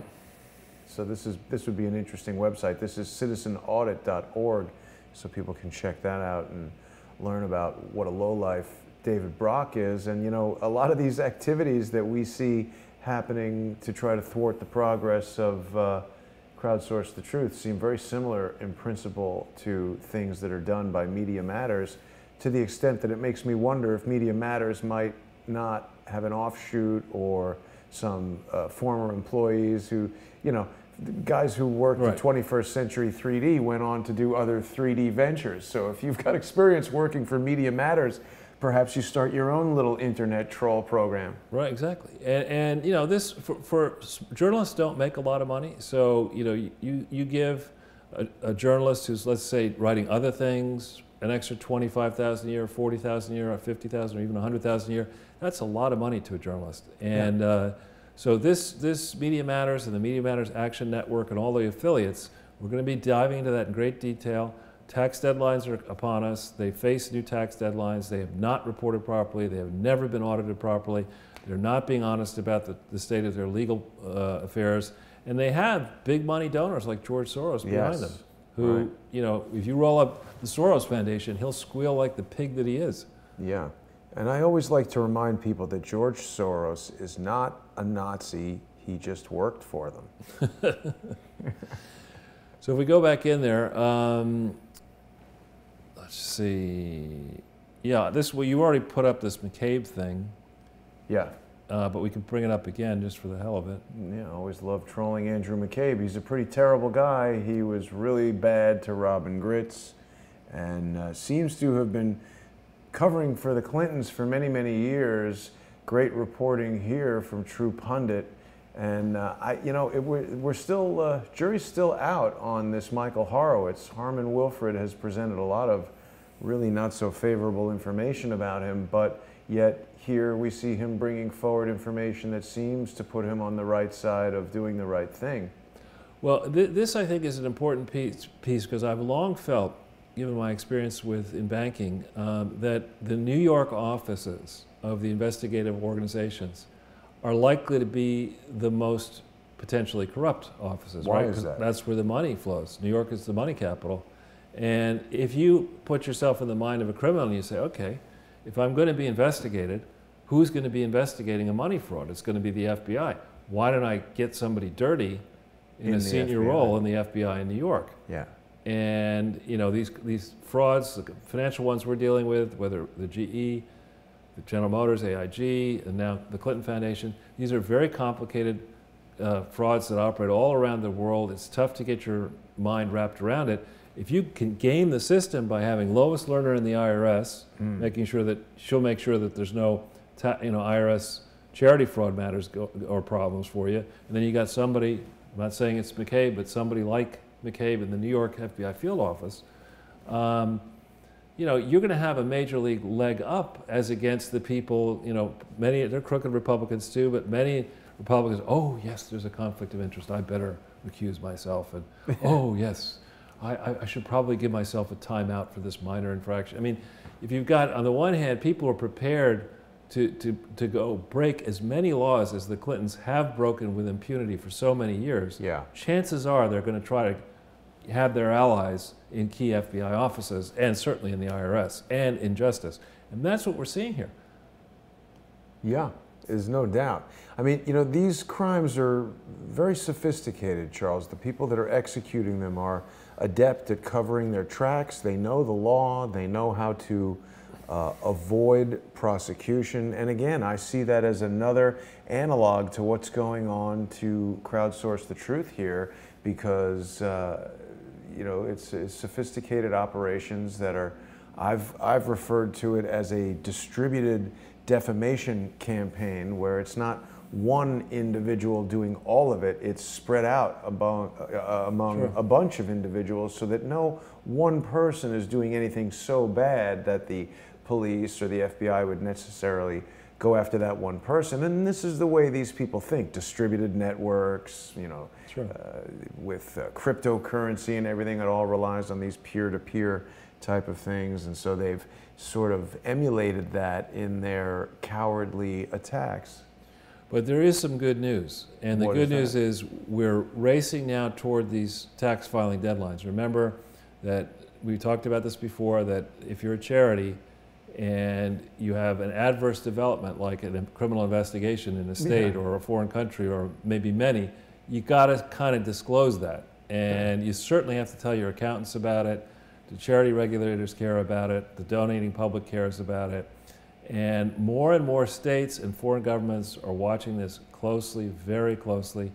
And this topic, which started out, when I started on this 3 years ago, you know, not many people were talking about potential major financial problems. They were talking, they didn't quite see what the Clintons were doing, but they didn't see this as a vast criminal conspiracy with evidence staring at you right in the public filings. They didn't see it that way. Now most people think of this as a fraud. Yeah. And I think the public is wondering, you know, what's taking so long? You know, why is nothing happening? And I'm hoping that we're finally going to see, when an earthquake happens, the tectonic plates shift suddenly and sharply. Yes. And that's what's going to happen here, I think. I think you could be right. I hope you are. So if we go to the next page, and the final page. This is all about what should happen, Charles. I don't know how I came up with that idea. We could do, if I may, let's hit that FBI vault file, like you were on it there for a second. Yeah, here it is. Yeah, and let's actually go into the PDF. And for the hell of it, let's just go to page 156. Woo, 156 coming up. What this is most recent filing from the FBI vault of stuff they were looking at in connection with the email investigation. And it's lots and lots and lots of, we took this device at this time and this and that and blah, blah, blah, blah, blah. But by page 156 or thereabouts, 156 or 158. Why did it stop giving me the page numbers? You have to put your cursor at the very top. Ah. 103. Charles, that's the first time you've ever told me something about computers that I know, didn't know. Scary, huh? It's pretty good. All right, so we slow it, all right, about there, yeah. The beginning of this letter, beginning. Okay, it's dated 26 October 2015, okay? This is a letter to the Chief Division Counsel of the Drug Enforcement Agency from whom? Peter Stroke. Peter Stroke. Stroke, I think. Stroke, whatever. Okay, what does this say? In July 2015, the FBI received a Section 811 referral from the Inspector General for the Intelligence Community regarding the possible compromise of classified national security information. This is Peter Strzok sending a letter explaining this and saying, you know, we want this, we want that out of this division. Letter after letter after letter in this filing, going all the way through to 256 pages.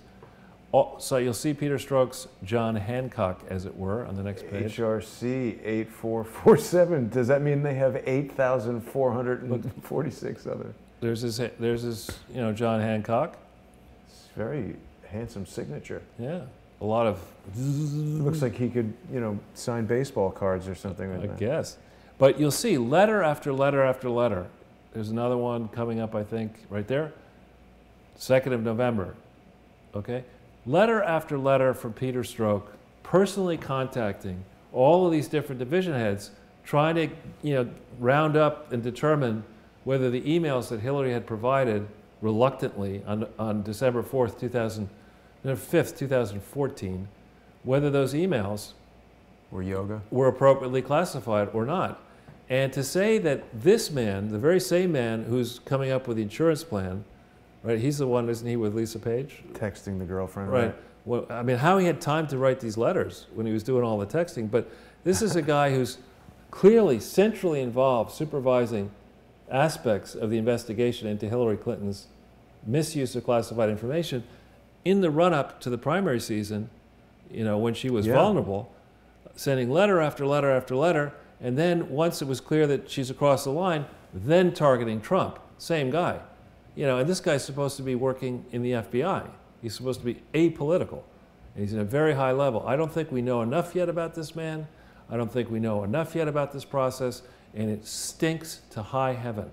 And thank you to the FBI vault, whoever you are, for bringing this out. Keep the papers coming. Because you know, our team watches. When was this released, Charles? It was released, I think, Monday morning. Whoa. So that's hot off the press. Hot off the presses, yeah. I've already sent it around to people, but this is further confirmation that Hillary Clinton absolutely was, you know, was absolutely under serious investigation the entire time at which she was swanning around the country to these fancy fundraisers, raising money for a primary campaign. If she, you know, talk about regulations that should be in place for political candidates. If I gave money to Hillary Clinton, serious money, you know, shame on me for even doing it, but if you did it in hindsight, and now you learn that she was actually under serious investigation, you don't feel too good about that 10,000, 25,000, 50, whatever it is, the check that you wrote, because you're an idiot. Well, right. It's like buying a Mercedes that was in a huge accident and they didn't tell you. That's right. You need candidatefacts.com. Right. Anyway, so here's another Matt Gaetz in the conservative treehouse here. Matt is a young congressperson from Florida who I think does excellent work. I appreciate the sacrifices he must be making as a young person to serve in Congress instead of, you know, building his career. What's that? There you go. Okay, if we look, he's saying the Department of Justice certainly appears to me to be covering up these FISA abuses. We talk about swearing out a warrant to go do a no-knock raid against Michael Cohen.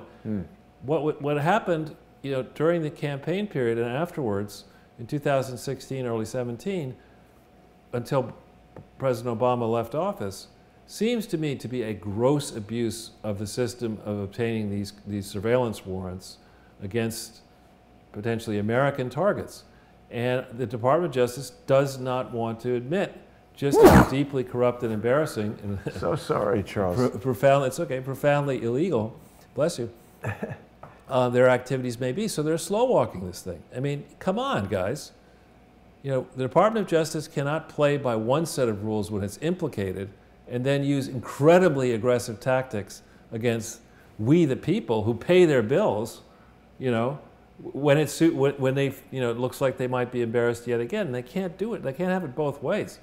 And, you know, ordinary people, not even college graduates, high school graduates, good, decent, working people in this country, they look at this, they see a rat, they smell a rat, they see a rat in all this slow walking. It's got to stop. And fess up and admit the truth.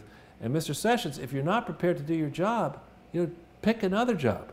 You know, do us all a favor. Go run against Doug Jones in Alabama. Maybe you'd win that seat. You know, but you're not doing a good job here as Attorney General. Is he doing anything? I don't know what he's doing.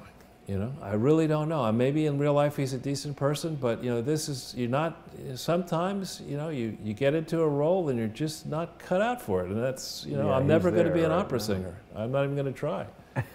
Right? So, and Devin Nunes here, this Hill story. Or Teliachi. Yeah, I don't think so. Yeah. How's John Solomon doing?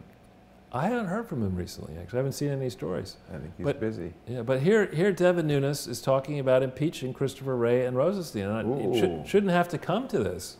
But it's a good idea. I think it's a great idea. It's past its time. And by the way, I did check. You can impeach somebody who has left office. What is that going to do, though? Just to stain on their record. So... anyway, this is a piece well worth reading. I just think we need to try to give whatever support we can to Devin Nunes. He's doing yeoman's duty. I think he's a decent human being. Robin just met with him. Oh, really? Yeah. Nice. Yeah, I think he's helping her, and I guess he's watching at least some of what we do. Good. Yeah. Well, thank you, Congressman. Keep up the great work. Yeah. So now we have this interesting story here at the Moscow Times. Let's see if this comes up. When we think about the relationship between the United States and Russia, if you count Russia's ancient history, it's a much older nation than the United States of America, if you forgive the little detour of the Soviet Union period. That said, the Russian population is less than half the size of the American population. The economy is not at all, it's not diversified at all, basically. It's heavily dependent on the energy sector. It's not going to win a fight financially or militarily against the US. So we're in a suboptimal place here where, for whatever reason, it has suited the deep state to keep the tensions high with Russia. Whereas if we think about the great promises that China has made to Russia, I'm told, just reading in the press, that China has yet to fund many of these big infrastructure plans, a big talk, exactly. That's very Chinese, yeah, from my experience. Yeah, why do we'll give you a whole bunch of energy eventually. We'll buy that energy. Yeah, that's what we'll do. Anyway, so in terms of the things you could change very quickly, if there were an appropriate back channel with Vladimir Putin's Russia, you'd say, actually now, we don't like this pain. We're a lot smaller, we appreciate, but we're a proud nation, and we'd like to work with you, we'd like to cooperate with you, but we're not going to be humiliated, we're not going to be put under the thumb of an administration that could change in 2 years and be something radically different. So if we're going to do something big and bold economically, let it last, and let it have as a piece of it the possibility that Russia and the United States could actually become military allies as opposed to military enemies. And wouldn't that make so much sense? It would make tremendous sense, especially when you consider we don't have a border with China. Russia does, a long border with China, and Russia has 1/8 the population of China. There are a lot of poor Chinese people. There's a lot of empty Russian territory. There's a lot of minerals there. You could imagine a moment in the future where some bunch of crazy generals in China would say, let's take over. Yeah, I mean, they have enough land. We'll just take that bit. So I would have thought, you really think creatively about this. It would not be a process of weeks, months, or even scant years. It would take decades to really build close ties. But after all, we're quite friendly with Germany. We're quite friendly with Japan. Something about our history we have it in us to, we go through immense pain, fight very bloody battles, and at the end of the day, we learn from those mistakes and we move on. Why isn't it time to change radically the course of our relationship with Russia and work with Russia to expand their market, build out their infrastructure, build out their consumption base? They have wickedly smart people in Russia, still there, who can teach us a lot about technology. We can work better on certain, and we wouldn't go from the present state of chaos into an immediate love affair. That's not the way it's going to work. But there ought to be a way to shift this around and remove this pain, the financial pain, create economic opportunity for the Russians, not for the oligarchs, but for the Russian people, and then also work together in the Middle East and other theaters. I mean, you wake up and you say, okay, my team is England, France, Germany, Japan, Korea, and your team is Venezuela, Cuba, North Korea, and Iran. I mean, it just would seem to me that you're not on the right team if you've got to hang out with those dudes. So if we go to the next, we've got Tucker Carlson, who I've had the pleasure of meeting several times, and I have enormous regard for Tucker, has been the leader in recent days of saying, hang on, in Syria, what is America's real national interest in jumping back into Syria, and where is the evidence? Where is the real evidence that, that this was perpetrated by Assad, by Russia, by Iran? Show me that evidence. And the reaction to Tucker's comments. I mean, good on Tucker for having a big spine and a stiff spine and standing up to it. The bullies is, you know, you just need to shut up. You don't understand. Even people like Sebastian Gorka, who I do like, you know, has been sort of very condescending and withering in his criticism of people who would say, you know, it isn't absolutely the right thing to go in and punish Russia and punish Assad. You know, having watched the Middle East I'm older than Sebastian, that doesn't mean I'm wiser, but having watched it for a while, you look at the record 79 to the present, even if you want to go back a little bit further, how many times does America intervene and create a power vacuum for a worse person to come in and fill that vacuum? How many times have we done that, and will we ever learn? Yeah. You know, and here, you know, we instantly know that it's Russia behind this, it's Assad behind this. When we're talking about an incident in territory controlled by rebel groups who have a lot to lose if peace materializes, and you know, if we decide to broker a deal with Assad, they have a lot to lose. So I would not be so quick to assume that this is the right thing to do. I hope cooler heads will prevail, but you know, we're very close. Yeah, they got all kinds of warships heading over there. Some of the points that were brought up in that segment I was talking about earlier with Syrian Girl and Paul Joseph Watson, there's no investigation. They just decided, oh, you know, here's the answer. Did it? Yeah. Take the guns away. Ridiculous. That's the right thing. Ridiculous. Now, yeah, that one.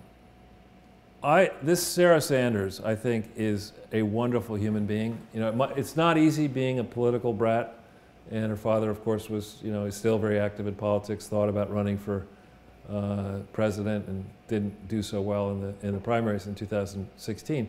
But Sarah Huckabee Sanders is really doing, I think, a wonderful.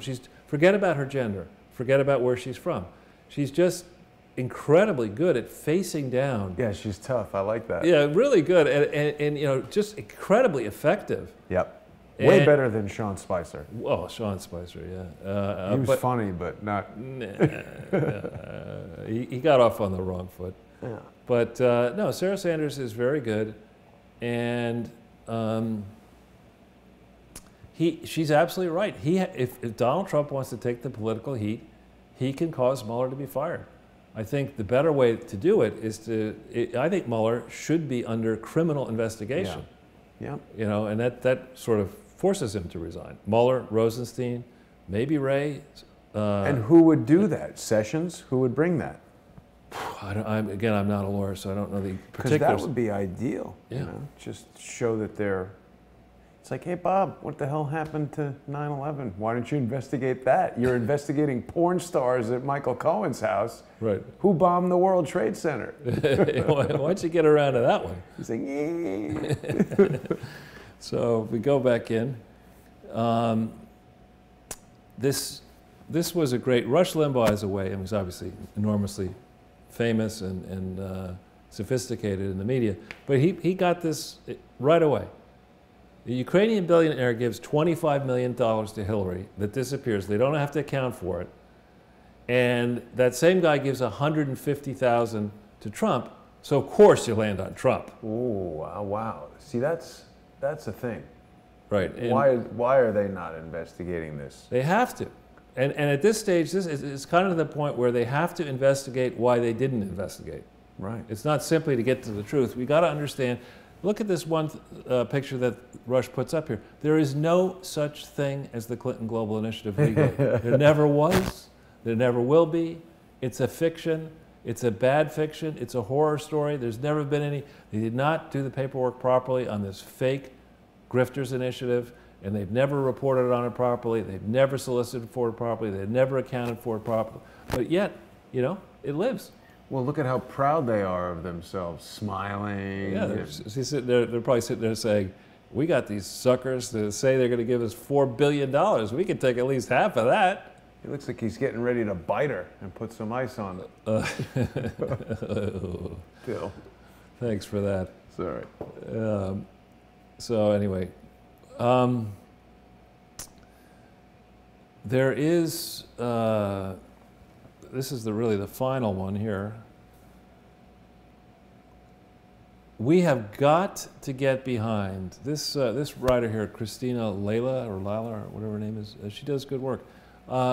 We have got to get behind what really was happening with this unmasking. What was Samantha Power really doing, or what were people doing in the name of Samantha Power to spread files around the government deep state universe once Trump won and after he won, to foment the resistance? And how much of that work was done, financed by the US taxpayer? I mean, I think it is absolutely wrong, and it's certainly illegal, I would hope, for government employees to be engaging in brazen political partisan activities using US taxpayer funds. And that, it seems to be no clearer case of that would lie in the track record that you would see starting, before the election, but certainly the morning where it was determined that Donald Trump won. We need to go back over that ground with objective people who are numerate, who can, good fraud detectors, not people like, non-law enforcement officers or people who decide their mission is not to enforce the laws. Let's go and have people who have the same sharp eye that would look at Corinne Brown and say, you know what, 800,000 charity fraud, 5 years in prison.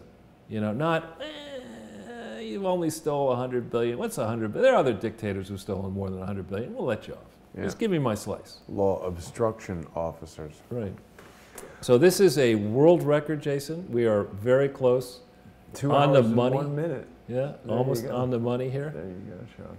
Well, it was a comprehensive presentation. I apologize if my humor was a little bit loopy. I got in from D.C. very late last night, but it's always stunning, Charles. I mean, it's at a certain point we were sort of, jocular about it and everything, but I'm not really a huge Rush Limbaugh fan, but that was a really excellent point that he brought up there.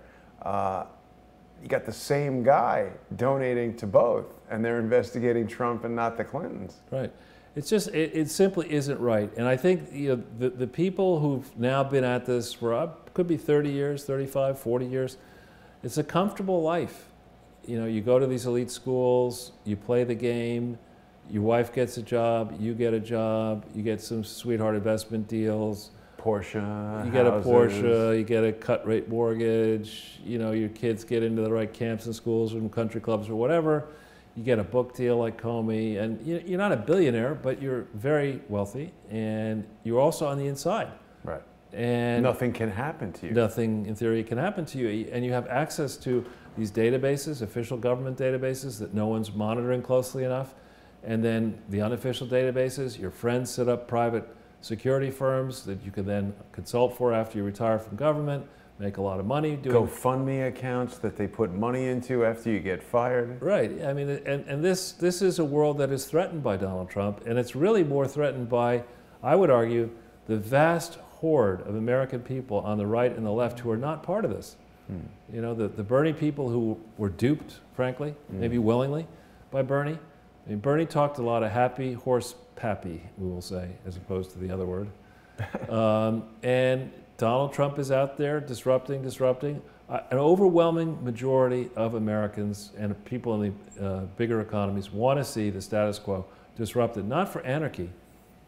But although there are anarchists out there who will take advantage of this. But I mean, an overwhelming majority of people in these economies that are bigger and where people are far wealthier than they are in, let's say, poor parts of Asia, Africa, and South America, want to see a safe society, an ordered society where you're free to express your opinions, where you're free to make a living, you're free to build your family. And not be attacked for doing that. Did you know that the Becks, Jared Beck posted on Twitter or Facebook that he's leaving social media. They returned from a vacation in South Korea. Their house had been vandalized. They have 2 young children. It's outrageous. It's outrageous. And that's the type of criminal. And these people think it's funny. Yeah, well. Publish my parents' phone number on the internet and encourage people to harass them.